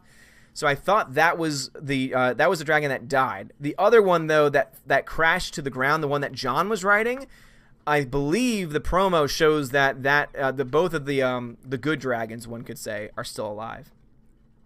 Let's see. Laura over on DLive says, Cap was so out of character with the cursing. I agree. Cap was very inconsistent with his character, and I did not like it at all. That's why I said the only good character arc in the movie, rather the best character arc, was Tony Stark. Black Widow was very close to that. Black Widow, oh my God. Scarlett Johansson was amazing in that movie. Cass Hermosa says, maybe D&D was itching to finish the series because of Star Wars already to be starting. They should be finished first this series in a good way, not lazy writing. No, seriously, and also what they've just done is they've made everyone that was even a little bit excited for their trilogy movies that much more scared that they're going to be just like Rian Johnson and just try to subvert your expectations. And as we can see, that doesn't work. Rob McRae says, I love your objective versus subjective breakdown. It's very fair. OT question. Why do you think the Infinity Stones floated over to Tony? Did the nanotech fly the stones to Tony? So based on what we see, it seems that the nanotech must have been able to somehow not only grab the stones, but also put them in the proper place when he was trying to get the gauntlet off. And so we can assume and insinuate that it was the nanotech that got the stones from Thanos. But yeah, it's a messy question. Yeah, they didn't fly over. It was that in the process of him grabbing the gauntlet, they must have grabbed onto the stones and pulled them over to him. Which, again, nanotech shouldn't be able to do that, but okay. You've already broken all the other rules and conventions that you've laid out, so why not do more? And Rob McRae, thank you very much, man. I appreciate that. I try and do the best that I can. John Winkler says, I see you are streaming with Anna later. I'm bringing all the stories with me. Yes, John Winkler, I am indeed. So once this stream is over at around 8:30 my time, so I'll be going another 30 minutes or so. So around 8:30 my time, I'll be going over. So 8:30 Central, 6:30 Pacific time, so 6:30 her time. We will be doing a stream together talking Endgame as well. So definitely bring the stories over there because I will love to see those in the chat. Cass Hermosa says, what streaming platform is Cobra Kai can be streamed? So that's on YouTube Red. And so if you have YouTube Red, if you have the YouTube subscription, so that way you can like skip ads and downloads and stuff, like the YouTube Premium, you have access to it. Also, if you have YouTube TV, you have access to it as well. Those are the only platforms it's available on, officially, legally, I should say. I'm sure there's other ways you can find it. Laura over on D-Live says, I gotta watch Game of Thrones episode again. Yeah, Laura, I kind of want to see it again too, just to be able to look at it, because obviously a lot of it was like shock and awe. That's why I left with a much more positive subjective experience of the episode. But knowing that there were objective flaws throughout, I kind of want to go back and really break it down too, and really see just how good or how bad was it. And guys, remember, if you're watching over on D-Live, just tag my channel like what Laura did over there, and then that way I'll know that you want to get my attention over there. It'll make things easier for me. Just like on YouTube, make sure you put Odin question, and that way I'll know that you want to get my attention over there. All right, so YouTube. Rhaegar Targaryen says, we don't trade lives, Cap. Spot on, Odin. Yeah, exactly. Seriously. We don't trade lives, says Cap. Does not make any sense with his character that he would ruin Peggy's happy life that he already knew was a happy life. And the only way that you can explain that is if you say, oh, well, it's because it's a new timeline. But if it's a new timeline, how does he show up in the present? Again, doesn't make any sense. And it's lazy. Alex McCarthy says, yep, Marvel Studios got their claws on Cap's ending. I don't believe the Russo brothers would have done that. I mean, come on, they made the epic movie that is Captain America Winter Soldier. Yep, absolutely. Seriously, they made that movie. They also did Civil War, which was also an excellent movie. I know that it's not perfect. It's definitely not as good as Winter Soldier might arguably be the best MCU film. I love it. I love that movie so much. And every time I think about it, I'm like, God, I want to watch it again because it's that well. But Civil War is great too. And Infinity War is also a very good, fun movie, despite what Mr. Peabody says. So yeah, it made little sense to me that they were the same people. And also, the writers were the same writers from Winter Soldier. So it definitely seems like there must have been some type of studio interference. But also, based on reading the interview that the writers gave, I think that they just bit off way too much. Because imagine, if you will, if they took time travel off the table. What they could have done in that situation then is they could have written a different story using different means. They could have actually created like a new and original story that didn't have to do anything with time travel. And actually, it would have been better. I was saying this before.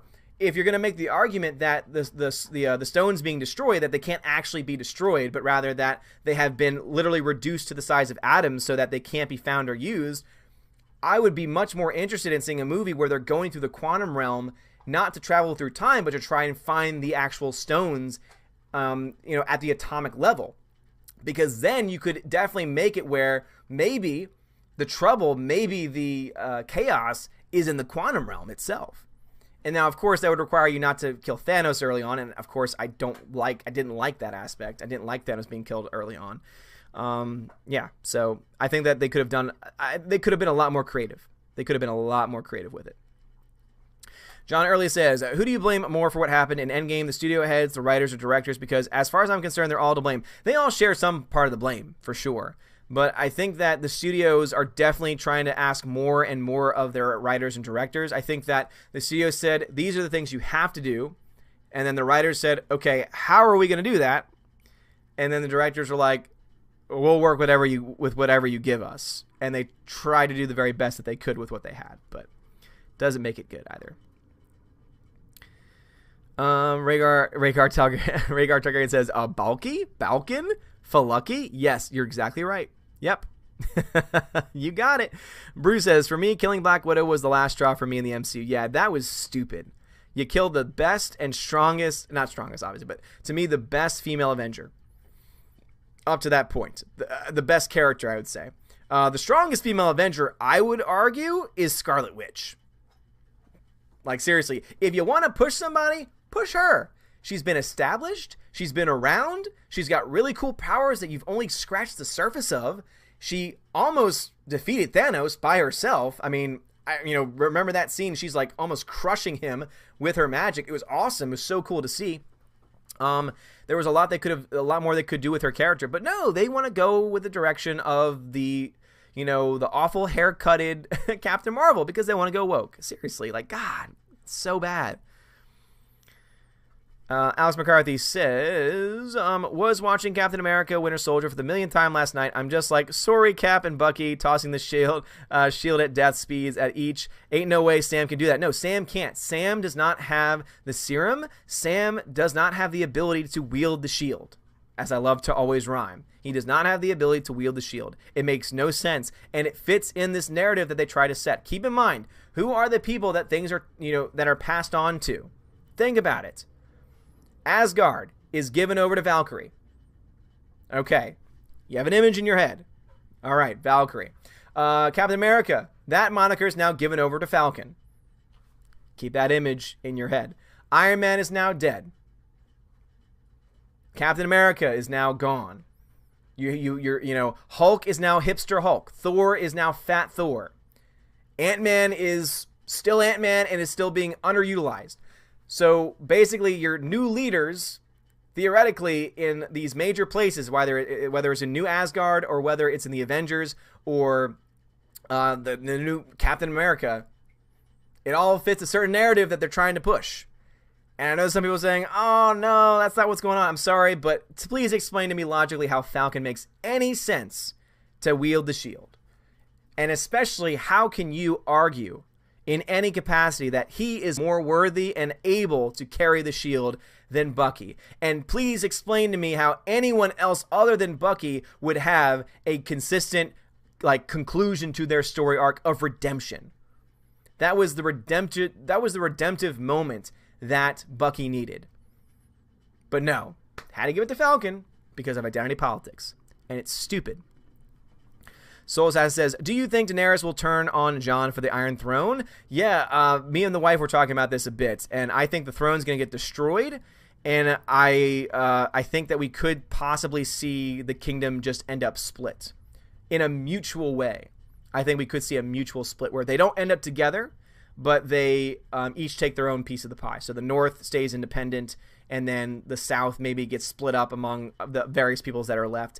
If I had to predict anything, that's more of what Freya thinks. If I had to make any prediction, I think we're going to get an oligarchy. I think we're going to get an oligarchical system, and I think Tyrion is going to be one of the leaders of that. Tina says, I'll find the link, but YouTuber David Stewart did a video about the Thanos population control issue, how it was never properly addressed, made you think. Yeah, I honestly think that's actually a movie that I'm probably going to try to show my juniors before the end of the year. I was going to show it to them anyway because we deal with moral theology, and I think that is actually a really good moral question of, if you had the ability just completely without whim to wipe out half the universe because for some reason you thought that the universe was going to like destroy itself or something like that. Is that moral or not? And you would think that the answer would be clear, but then you've also never dealt with high school students before, so you get some pretty interesting answers. Orange Chat Reviews, what's going on, bruv? Cas Hermosa says, mods are working hard. Let's keep the Odin questions going. Cas Hermosa, thank you very much. And yes, huge shout out to Tina and Steph. They are awesome. Tina says, so, is the C you gave Aquaman better than the C you gave Endgame? Just asking for a friend. Jason Momoa is beautiful. Asking for a friend. Sure, Tina. So I gave a solid C to Endgame. I gave a C+ to Aquaman. So by its very nature, it's better. Marginally. But obviously, if I was going to do a comparison between the two, because keep in mind that those are just that's my gut reaction grade, and I very rarely sway. If I ever move the needle, it's going to be by like a half a grade, so a C to a C- or a C+ to a C.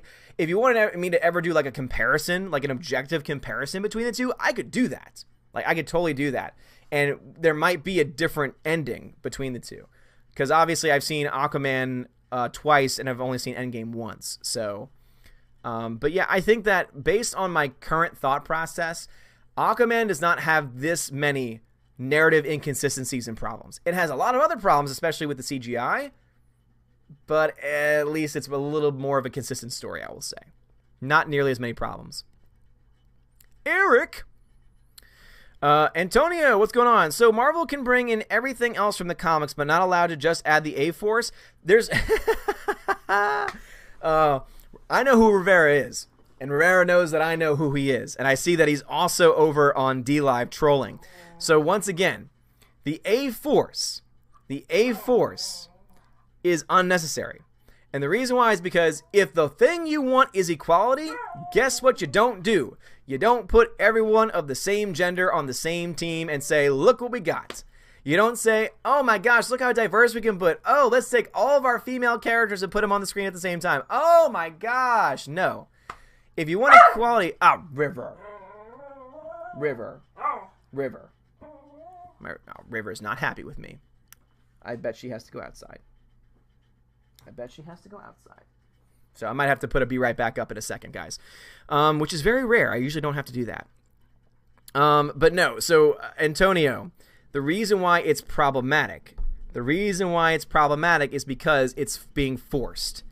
And as I said, one of the coolest moments that they could have had on screen is to have Captain Marvel fighting alongside Thor.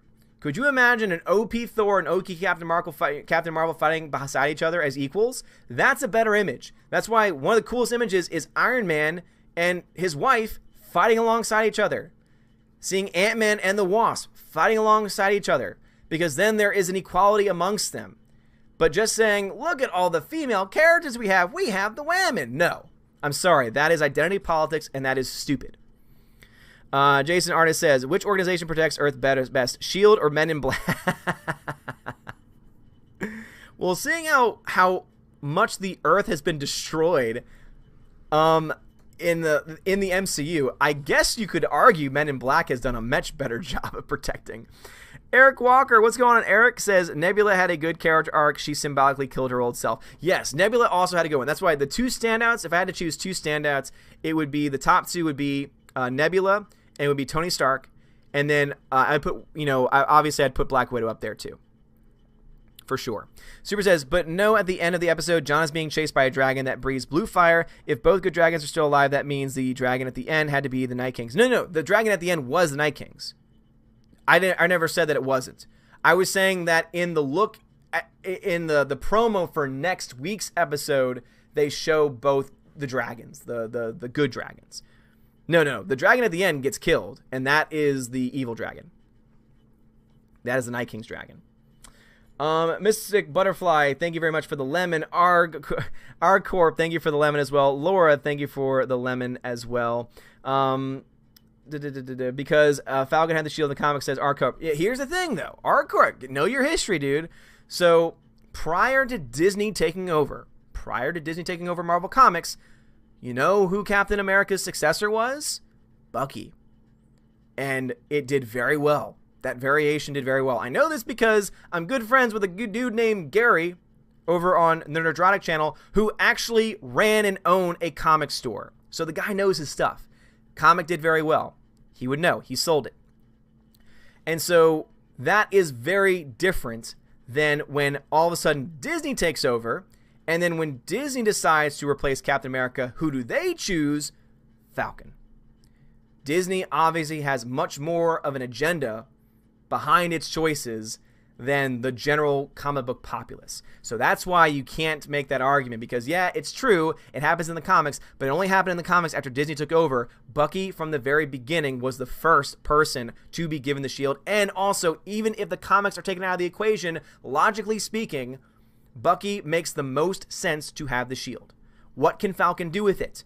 He can block things. He can't throw it the same way unless he's going to add it onto his wing and he's going to throw it from his wing. But then it just creates a complication of how does he catch it? He can't wield it the same way as Bucky can, so it doesn't work. I see that y'all were having a lot of fun in the chat. Mr. Butterfly, thanks for the follow over on DLive. Laura says, Game of Thrones stole their ending from the 80s movie Lost Boys. I haven't seen Lost Boys, so I saw you make that reference the other day, and I didn't quite get it because I've never actually seen it. Let's see. R Corp says they don't really push any identity politics dialogue, but people pushed it onto the movie. No. They totally do. Again, you're telling me that on the battlefield, somehow, some way, every single character with the same chromosomes ended up together to say she's not alone? That's forced. That is forced identity politics on screen, and that is why the A-Force should not happen, because what they're going to do is they're going to utilize it as a political machine and political motive. All right? All right. Cool. Let's see. DC Marvel says, hey, I love your videos. Do you think DC could do it better with Justice League 2? I really hope so. They need to get a good director. They can't go in the Zack Snyder direction. I know a lot of people like Zack Snyder. Zack Snyder was not good for the DCU. What they need is they need someone with a creative vision. They need their own Kevin Feige. And I know that Kevin Feige is making a lot of really crappy choices now, but there are a lot of movies that were really good under the reign of Kevin Feige. So if they can get a creative head at the top, a producer at the head of the DCEU, if Warner Brothers can get that going and can get the right director and the right team, they could definitely make a good Justice League film. But I think based on what I'm seeing, it seems to be the case that they're going to try and do the individual stories for now. And I think they've actually possibly even abandoned making their own expanded universe and instead just making it these individual stories, because there is no plans at this point for a Justice League 2. Many of their movies that were meant to set up for it are falling apart, like Flashpoint and Cyborg. The only movie that we know about that's coming up that's officially part of the DCU as we know it is Wonder Woman 1984. Aquaman 2 is going to come down the pipe at some point. You know, the Joker film is seemingly independent of this universe. So, it looks like they're in the rebuilding phase. So, if they want to come back, they can definitely come back, but it's going to take a lot of work, and they're going to need the right person at the top in order to pull that off. But DC Marvel, thank you very much, man. Appreciate that. Aspergelli says, Steve to Bucky, I'm with you till the end of the line. So now Cap cusses and lies. Yeah, seriously. Captain America's character is so inconsistent with everything that's been established previously. CW Trixie says, it was nice to see Clint play his alternate identity of Ronin while going after the Yanks. That was pretty badass. I liked Clint's character a lot too. As I said, there are very good characters in here, and there's great actors in here too. It's sad that so many of them are kind of ruined. And actually, I would say the biggest and most powerful are ruined. But yeah, I love seeing that street level stuff. Seeing the street level Ronin character killing all the bad guys. And again, it makes sense with his character. His family, he watched his family, obviously didn't see them fade, but his family disappeared, right next to him.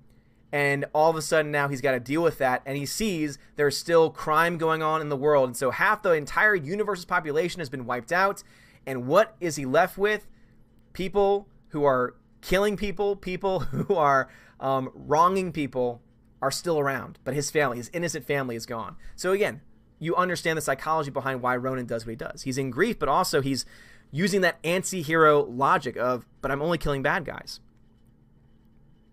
Orange Hat Review says, when I saw the Endgame the first time with people, when the credits rolled and I said, well, that sucked, everyone looked at me and they all looked like they saw some horrible being. Orange Hat Reviews, dude. Seriously, man. When I did my review Man, the hate I got. I got so much hate. That video still has like almost 400 dislikes. There was so much hate on that video. Now, there are a lot more people that liked it and at least understood where I was coming from. But yeah, man, had I said that during the movie, in the audience that I was with, seeing that they cheered the A-Force when they came on screen in that very cringeworthy forced shots, it would not have been good for me. I probably would have ended up like that guy that spoiled the movie before it started. Caster Moses says, loving this Odin question, but why Bran did nothing to watch Theon Greyjoy die? I think the logic that the showrunners would give you is that he can't control what happens. He simply just knows what happens. And so what happens will happen. And so he basically says all that he can say, all that he's allowed to say. That's probably the logic that they give. I think it's stupid too, because Bran is no longer Bran at this point. And I know they're trying to establish he's not Bran, that instead he's the third-eyed raven, three-eyed raven, and then this whole thing, but they haven't really gone into much detail about what the three-eyed raven is and how it applies and where Bran is, and is Bran even a part of the discussion anymore? Is he just trapped? Is he a multi-personality disorder? We don't know. They haven't explained that either. Again, there's a lot of things they need to explain before this series ends, and I don't think they're going to do it. Hiram says, my personal positives, I thought Hawkeye was used pretty well. For me personally, I loved Natasha's humanity. Yep. Both great characters in the movie, for sure. And the acting is fantastic. The acting is absolutely fantastic. Okay, let's see. Chat jumped on me again, so let's see where we are. Hybrid says, with your permission, are you okay if I send my handwritten version of Endgame via Gmail to you? You can. I cannot promise you I'll be able to read it anytime soon. Tanya Rivera says, okay, come on. Adam's big like no one wants to watch 10 people going an adventure to find needles in a haystack. Again, at least it wouldn't destroy the entire narrative, Antonio. And again, they could easily try and put some type of creatures or some types of elements in the quantum realm. Or they could try and make an argument, because if you don't kill Thanos, again, if Thanos doesn't die, then Thanos is still around and can still be a big bad. And you could have actually a battle in the quantum realm. And then guess what? The way he's defeated, he disappears into a wormhole somewhere. Because then guess what? He's not really dead, but he's gone. He's been defeated, but he's not dead. And I think that overall, you at least save yourself from having the story. Obviously, that you then take away the awesome moment of, Iron Man, of Tony Stark's completion of his character. But again, even his snap is problematic because nanotech should not be able to hold the stones. John Winkler says, thoughts on Spider-Verse? I hate Miles as a concept of diversity recast for a white character, but Miles' story and the plot were well done. Well, here's the thing, John Winkler, because that's obviously based on a comic as well. The difference is that even though the intention behind it was this sense of forced diversity, at least they made a good character. So even in the comics, it did pretty well because it was a well-written story. So when they adapted it into the animated show, the animated movie was very well written. I actually really liked the story of the movie. I just hated the animation because it was so stop motion. It was so like just jittery, and it bothered me so much. It annoyed my eyesight. So the images were beautiful, but the motion, it just looked like there were frames missing, and it did not look good. It did not come across good. Kleindropper, thank you very much for the super chat, says, why didn't Drogon just eat the Night King? That's a good point, man. But I guess the logic is if fire can't defeat him, then I guess a dragon's teeth can't defeat him either? I don't know. Or maybe because he had the giant ice thing, he would have killed him? I don't know. Gas Hermosa, thank you very much for the PHP 29. I have no idea what that means, but I appreciate the super chat. Really do. Next time you can put a comment too. Alex McCarthy says, heck, Scarlet Witch is one of the few that can kick Captain Marvel's butt. Yes, Scarlet Witch is phenomenal. Also, my D-Live is not, I'm not seeing people on D-Live. Are y'all still over here? Let me refresh. The chat wasn't moving. Are y'all still there? Are y'all still over on D-Live? I can't tell. Just want to make sure. Because I wasn't seeing any comments for a while. So, Bruce says, Scarlet Witch was so strong Thanos called out for rain fire because she was about to kick his butt. Totally. Bruce, that's exactly the point. Scarlet Witch is so strong that she almost destroyed Thanos and could have, and the only reason why he decides for them to rain down the fire upon them, or the rain fire upon them, which again destroys a lot of his own troops, is because he was about to die. Scarlet Witch. Scarlet Witch is the future. If they want a strong female character, they got it. Scarlet Witch. Makes sense. Great actress. You can build a story. I would love to find out more about her character. Give her a solo film. I would love to see a Scarlet Witch solo film. You give that to Olsen, and that would be freaking fantastic. But no, who gets the first female-led solo film? A character that has never been featured on the screen before, played by a total waste of space, full of herself, Brie Larson.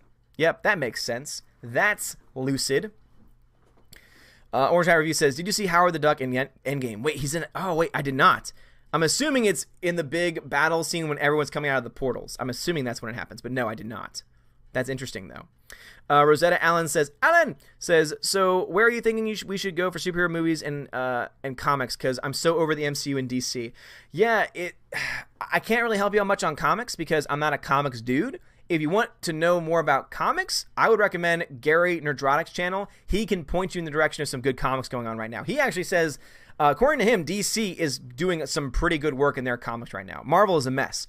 But he says that DC is doing some good stuff. I trust his word on that because he indeed sold comics for a long time and he knows his stuff. As far as movies go, I would say go back to the past, man. Go back to the movies that have already come out that you know you love. I'll continue to watch Infinity War. I'll just pretend like Endgame never happened because I'll still enjoy Infinity War because I still think Infinity War is a good movie. I thoroughly enjoy it.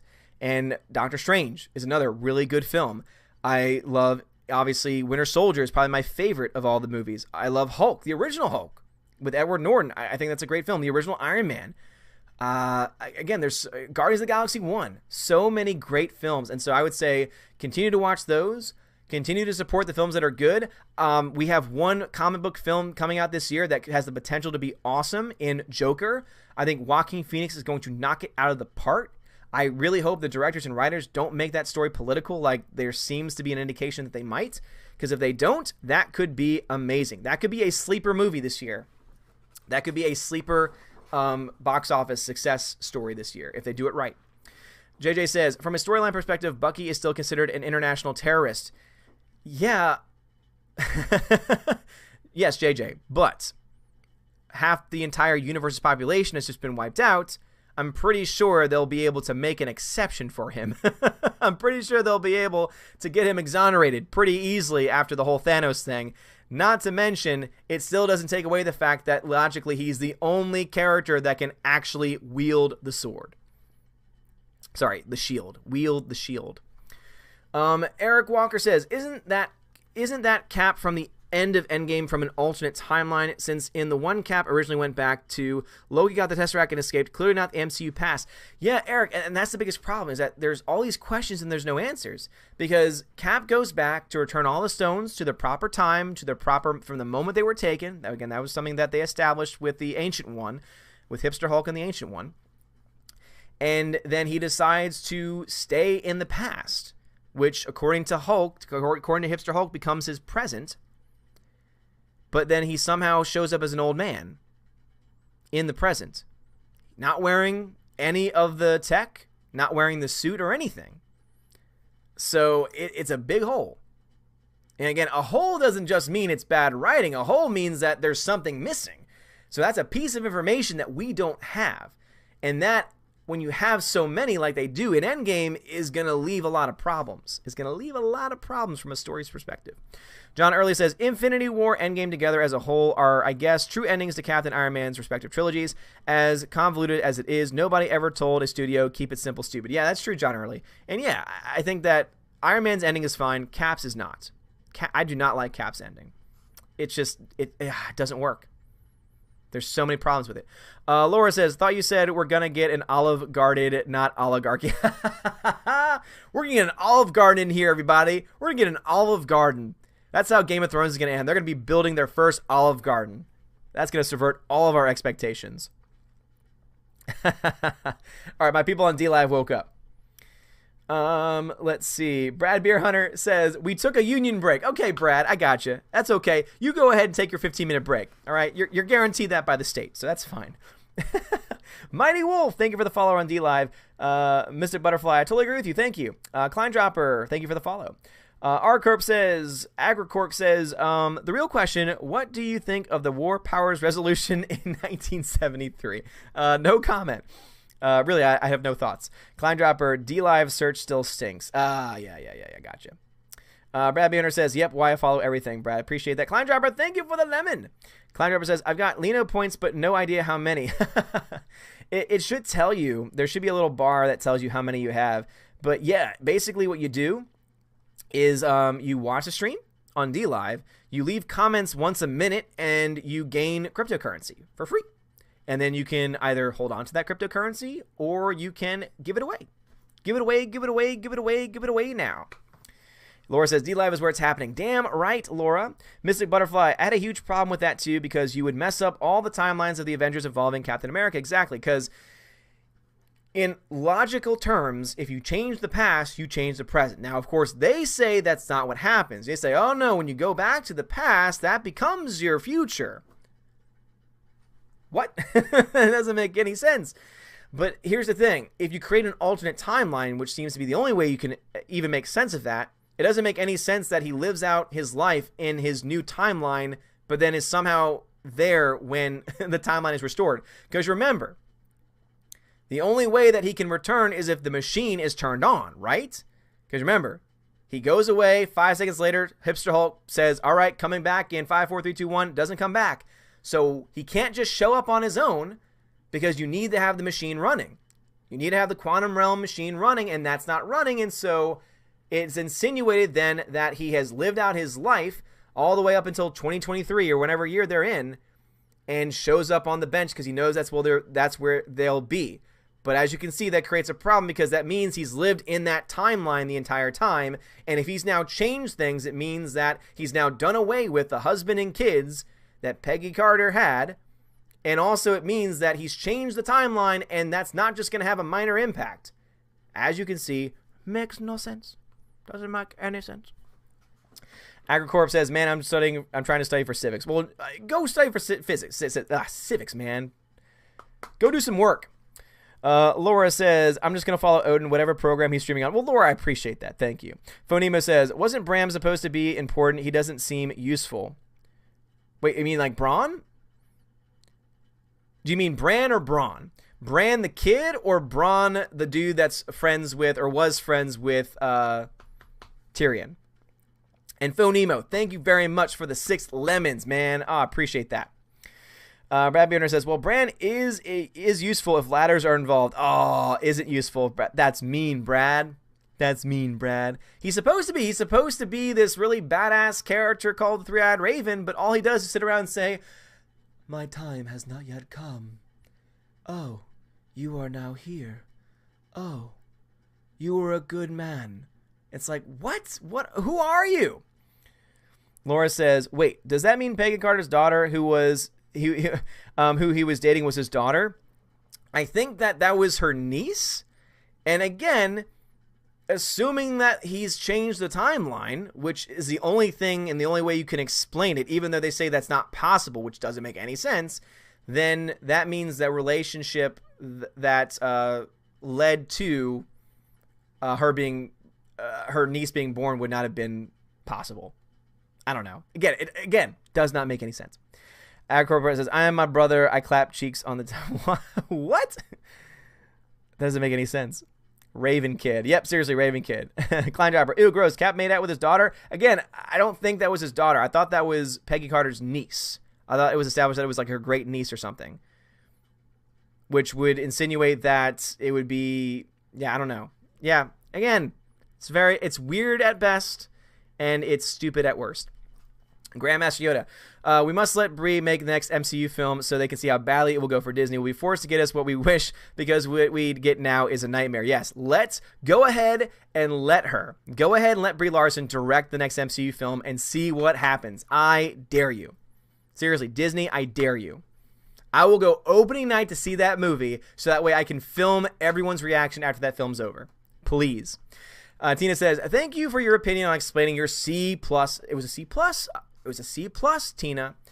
Since the MCU has now chosen to muck Thor, we ladies will just move on over to Aquaman. I have no shame. Thanks, Tina. Funny thing that you mentioned that, because remember, they make Thor fat for laughs. Isn't that fat shaming? Aren't we supposed to be against that now? Isn't that against the woke narrative? Had that been a female character that they made fat and they made fun of and they made the joke of, wouldn't that be looked down upon? Hypocrisy. Hypocrisy. Outpost Dyer. Hello there. Hello, Outpost Dyer. How art thou? Dude, Outpost, I'm trying to get our live stream posted up to the Welcome to Asgard, but it's been stuck in perpetual processing. So I don't know what to do with it. Worst comes to worst, it's still unlisted, but it's only playing 2 hours of the 2.5 hour stream. So I'm trying to get it fixed. Unfortunately, I can't just delete it because it's there. And I wasn't able to access it yet from work today. So I think it should be available on DLive and on Twitch to download. So I'll try and do that so that way it doesn't get lost forever. Castro Mosa says, did you know what happens to Loki when he escapes with 2012 scene with the Tesseract? I believe they did that so that way they can explain that he's now alive, and that's how he's going to get his series on Disney+. But again, does that mean that there's different timelines? And if there's different timelines, then how can Cap change the timeline, meaning he's creating a new timeline and yet still grow old in the same timeline without changing anything? Does not work.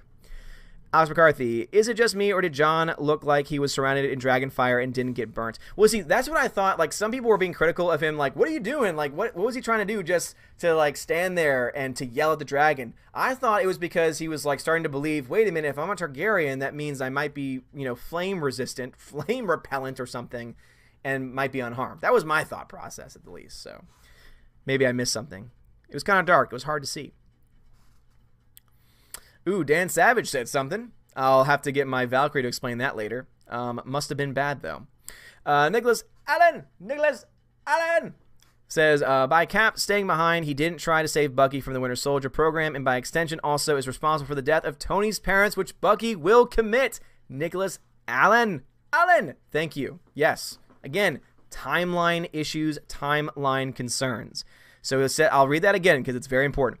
By Cap staying behind, he didn't try to save Bucky from the Winter Soldier program, and by extension also is responsible for the death of Tony's parents, which Bucky will commit. Now, if your argument is that him going back creates a new timeline, then you cannot have that same Cap come back to the current timeline. It doesn't work. As I said, he does not have the machine running to be able to travel back through the quantum realm. That does not work. Okay? Tina says, here is the link to David Stewart's video. All right, send that over on our DMs on Twitter. I appreciate that. Hybrid says, Infinity War girl fight is better than Endgame girl fight. Yes, Hybrid, for sure. And it's also not forced in the Infinity War either. Bruce, Sucker Punch was awesome. Bruce, I know you're joking, man. God, Sucker Punch was awful. That was an atrocious film. And yet, there is a video that tries really hard to explain, to say that it's actually like a brilliantly deep film. I can't remember what the video is. I watched it and I was like, if you weren't full of total crap, I would be buying everything you were saying. And people of lesser mind who would probably buy into this as well. And there were people who were buying into it, but I do not. I resist. Your Jedi mind tricks will not work on me. It will not work on me. Eric Walker, the fact you read regular comments definitely makes the stream more engaging, and I want to participate more. I think I speak for others. First time here. Thanks for the shout out. Eric Walker, well, thank you, man. I appreciate that. And yeah, it's one of the things that I keep on trying to do, and the reason why I do the Odin question thing is because I was trying to read every chat, like whether it had the name in it or not, and then I made it just Odin.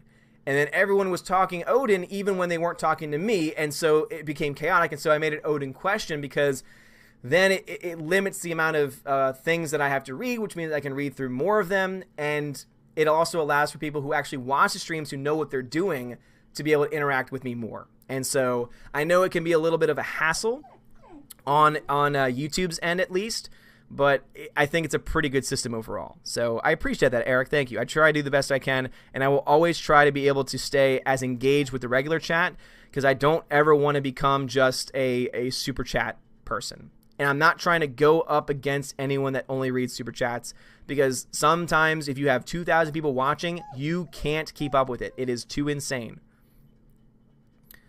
And I'm already behind. Oh my God, I'm so far behind. Dear Lord. I need to catch up, and then I need to end the stream because I got to let the pups out. And then I got to... And then I have to get ready for the stream with Anna. If I'll even have a voice. All right, where are we? Perth Comics says, hi, I saw Endgame last night. I thought it was great. The only thing that really sucked was Bree's acting and no one asked who she was. I would look at that plot again, man, as I've been trying to make clear here. But again, subjectively, if you like it, I can't change your mind on that. I'm not going to try to, but I will try to make you understand that objectively it's flawed. Soul Assassin says, wouldn't it be interesting if Bran did a mind battle with the Night King, thus learning his past and distracting him from the battle? Ooh, yes.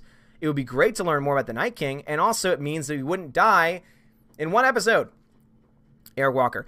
Is it justified that they make Sam the new Cap? If so, Bucky can be White Wolf, and because Cap is a public figure and Bucky as an ex-terrorist hasn't earned public trust. You see, again, they chose Sam because of optics. And I love the character Falcon, and I think that the character is played extremely well. However, it does not make sense for him to be able to wield the shield. And I hate that that rhymes, but it's the best thing I can think of. Banned! Someone got banned? Oh, man. But yeah, I mean, White Wolf, he was already essentially, was established as in Infinity War, but he's the only one that can actually do the similar things that Steve Rogers can. Nicholas Allen, I guess Goose the Cat is dead because you would think it would be useful for these films. I know, if he's got a pocket dimension in his mouth, wouldn't that be nice? Though I'm also really glad they did not bring that stupid Flurkin back after what they did to... They destroyed Nicholas Fury. They destroyed Nick Fury's character. I don't know why. I just called him Nicholas. You know what? That's because that was not Nick Fury. That was Nicholas Fury. Get it trending. Nick Fury is dead. Nicholas Fury is here. Damn it, Nicholas. Come on, man. A freaking cat scratched your eye out. You were such a badass. Hybrid says, not to sound like a downer, I think I'm going to stop watching movies for a while. Tired of being disappointed. Hopefully Dune 2020 has potential. Hey, man, you know, Godzilla has potential. John Wick 3, that's my most anticipated this year. If they screw up, if John Wick 3 is not good, I'll be right there with you, man. I'll be like, all right, I'm done. Tina, I was wanting to ask Odin. Okay, what? So he might come back. Wormhole. Oh wait, so Thanos. Thanos faded or went into a wormhole, so he might come back. So no. I was saying that would have been cooler for them to go into Quantum Realm and have him disappear. So with the snap, he's been snapped out of existence. However, if we're to believe the timeline nonsense, if we're to believe the timeline nonsense that he could still be alive in another timeline, he's still alive in the past theoretically, I guess, unless they snapped him out of existence out of all the timelines. Again, plot holes! So many holes that need to be filled. Laura, but wasn't Scarlet Witch fighting Thanos pre-Gauntlet? I don't remember. Either way, remember, if Thanos kicks Hulk's butt without all the stones. So, in fact, I think he defeats them on his own without the Gauntlet, too. So, Scarlet is still very, very powerful. Rosetta Allen says, thanks, DC has gone seriously woke as F in their shows and movies, but I still love some of the comics. Yeah, seriously. And I wish I was into the comics, but there are so many things that I need to do. I don't think I'd be able to catch up with anything. I know that Gary is like a comic guru, so I'm actually thinking of being like, Gary, what are things I have to read?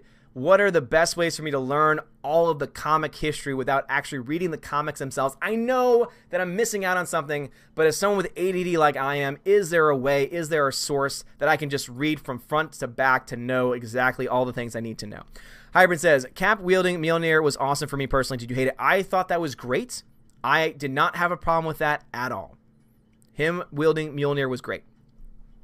Eric Walker says, I Googled and PHP is Philippine peso, so it's coming from supporters from the Philippines. Oh, well, thank you very much. Cas Hermosa, thank you very much for the Philippines, man. Super. If you're looking for solid comic recommendations, definitely check out Alterna. Their founder is awesome, and they make great stuff. Okay, Alterna. Alex McCarthy says, Cap shouldn't be extremely old like that. He aging should have been close to Wolverine due to the super soldier serum. Yes. Now, in the movies, they could try and argue that, oh, that's not how the serum works in the MCU. That's how it works in the comics. It's not how it works in the MCU. They could argue that, But again, they never explain. And so we're kind of just left to wonder, aren't we? We're kind of left to wonder. There's kind of a nice little hole in this movie that we need to fill with some more gravel. John Winkler says, also to clarify, I don't hate Miles as a character, but I hate him as a replacement. Yeah, if he's just replacing it, then yeah. If he's existing in line with the other Spider-Man and the other Spider-Universes, that is fine. I did like that. Banned, says Steph. Nicholas Allen says, I legit think there are 2 versions of Endgame floating around. I saw someone else post spoilers that were too good to be made up, except the post-credit stinger was Xavier. I don't think that's true, because they've already made it very clear that they're not using the X-Men for 5 years. And yeah, I don't think that's true. I wish it was true. I don't think it's true. Rosetta Allen says, thanks. Now I have both Red Hot Chili Peppers songs and Weird Al spoof fighting for my attention. Give it away, give it away, give it away, give it away now. You're welcome. It was her niece. That's what I thought. Great niece. Sharon Carter is Peggy's niece. That's what I thought, Tina. Perth Comics says, Steve Rogers didn't change the timeline. He never said he ended up with Carter. He did owe her a dance, though. Okay, Perth. Now you're stretching. Now you're trying to make up excuses, man. Come on. Don't fall into the hole, all right? He didn't change the timeline. He never said he ended up with Carter. Okay, so he just became an old man? And you know how we know he ended up with Carter? They showed a wedding ring. They show him back in time with Peggy Carter, and then they show him with a wedding ring pretty much by any plot worth its salt, which this plot doesn't have. That is a sign that they married. So yes, he did change the timeline. Plot hole. Tina. Yes, that is fat shaming. Shame on you, Russo brothers, for shame. Yes. Rhaegar, once a fat positive MCU, the fat cinematic universe led by fat positive Thor. Yes, Rhaegar. That's what we need. We need an alternate universe. An alternate universe that's all fat characters. If you want to get rid of fat shaming for life, create a fat universe. Do it. Process says, oh my god, I didn't realize that this is blatant fat shaming. Hypocrites. I know, right? Process? Seriously. All right, gonna jump over to my D-Live people real quick. Phonemo, thank you for the 6 lemons. Wonder Girl, thank you for the 4 lemons. Wonder Girl, appreciate you. You're new. I appreciate that very much so. Laura says, okay, as a guy from New Orleans, what the F is up with Monte Cristo, aka donut and ham sandwich? Wife ordered one today. A donut and ham sandwich? I have no idea. I've never had one before. That makes no sense to me. Is this still Link Peabody? I guess. Link to what? Lacey Tano says, do you think they're going to have Korg in Guardians 3 or new Thor movie? I hope they don't make him fat in another movie. Go fast. Oh, Thor. Okay. Korg wasn't fat. Korg was the same size, I thought. Thor was fat. I really hope Thor doesn't stay fat. That's stupid. Korg, I want in the next movie because Korg is awesome. Hey, what's going on, bruv? I just played some Fortnite. That was stupid. Having Fortnite in the movie, that was really stupid because that insinuates that Fortnite's going to be relevant in 5 years. Sure. Eric Walker, there are at least 5 timelines in Endgame. Loki escaped with Tesseract in one. Thanos leaves and goes to main timeline in another. Star-Lord doesn't meet Gamora in another. And Old Cap. Yep. CW Trixie says, the only way to understand all the timeline issues in Endgame is to drink as much as Thor. Seriously. Bruce, I do understand what they meant. Once all the stones were put back where they were taken from, the timeline would stay intact. But the people that got each stone should have returned the one they took. How would Captain know? Exactly. And also the Soul Stone. How do you return the Soul Stone? But also, too, as I said, the Ancient One makes it clear that the stones are what maintain the flow of time in the universe. In the present of 2023, where they are, 2023 to 2024, 5 years later, I guess it would be 2024. So in that timeline, they have no stones. So how is time being maintained? As I said, these are holes that need to be filled. And I'm not the one to fill them. Rosetta Allen, just thought I would tell you that your live stream is actually really funny on Muscle Relaxer. I don't know if I should be flattered or offended. If you need muscle relaxers to be entertained. Are you not entertained? Well, then maybe you need to take a muscle relaxer. Orange Hat Review says, how did they get past Cap out of the Mind Stone influence after future Cap used the scepter on him? Who could hit him hard enough on the head? How would they know he was sceptered? These are all great questions, Orange Hat.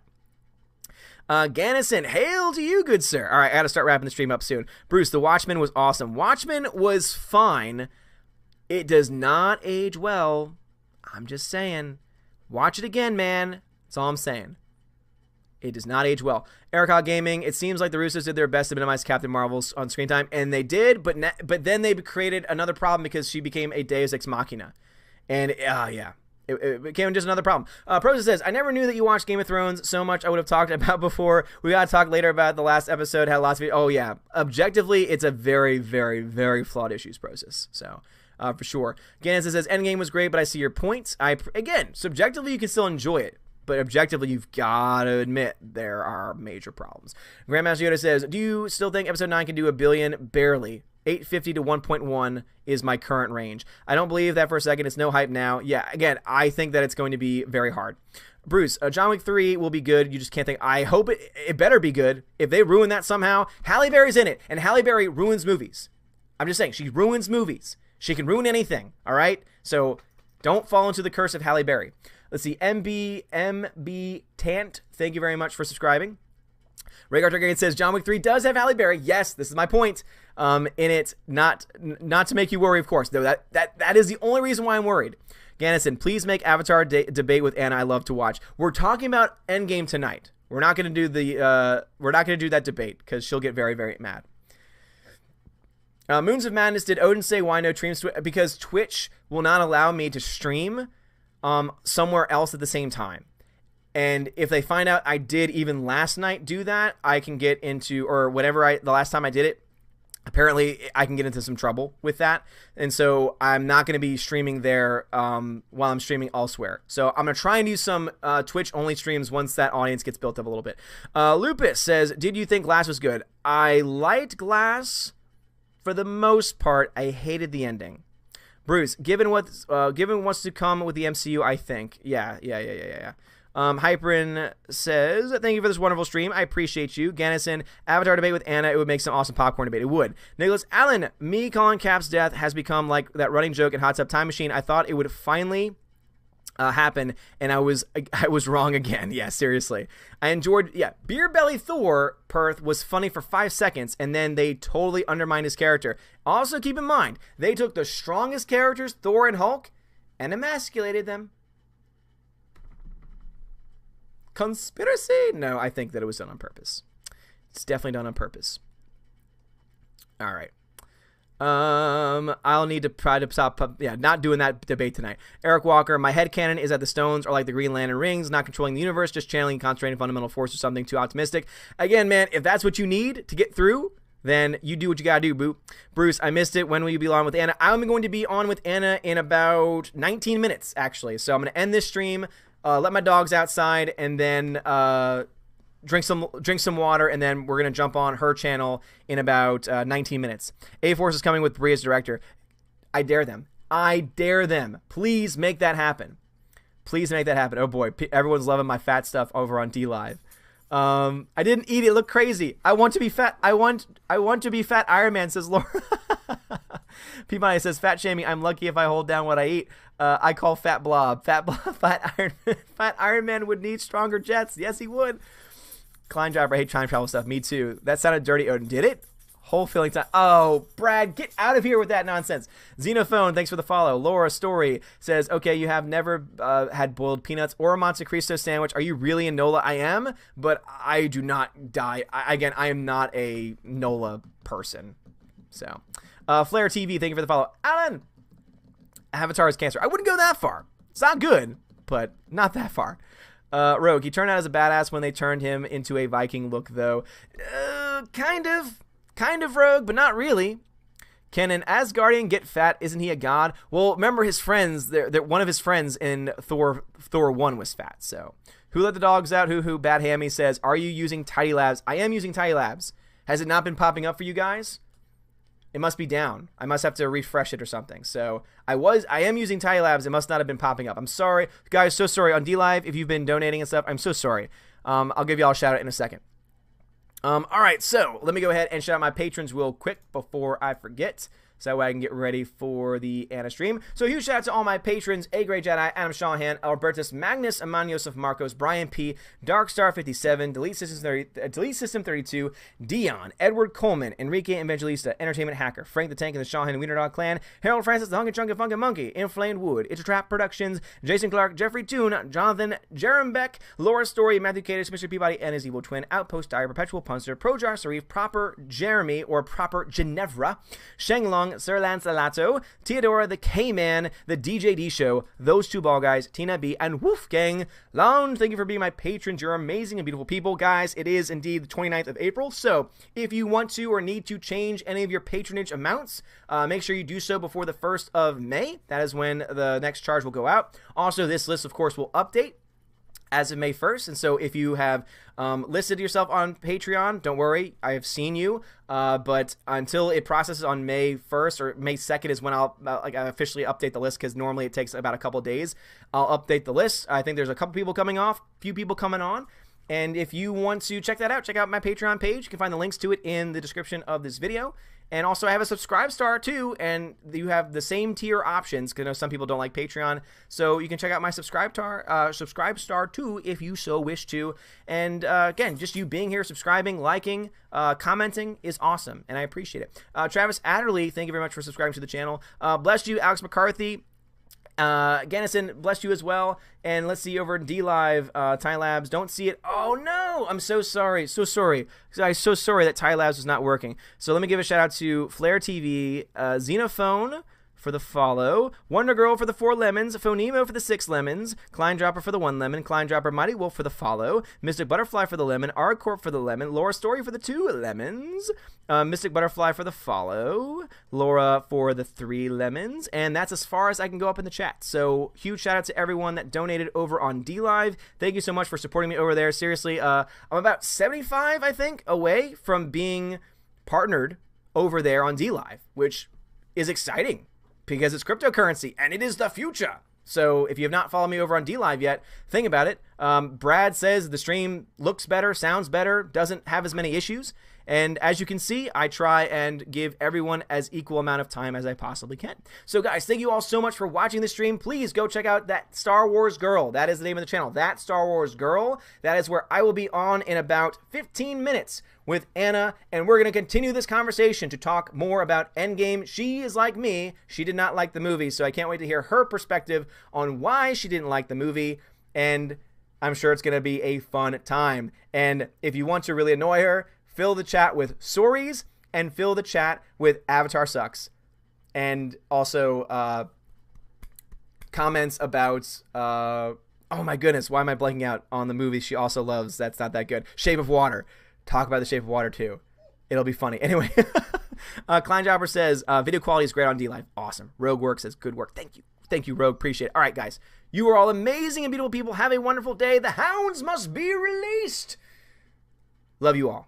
God bless.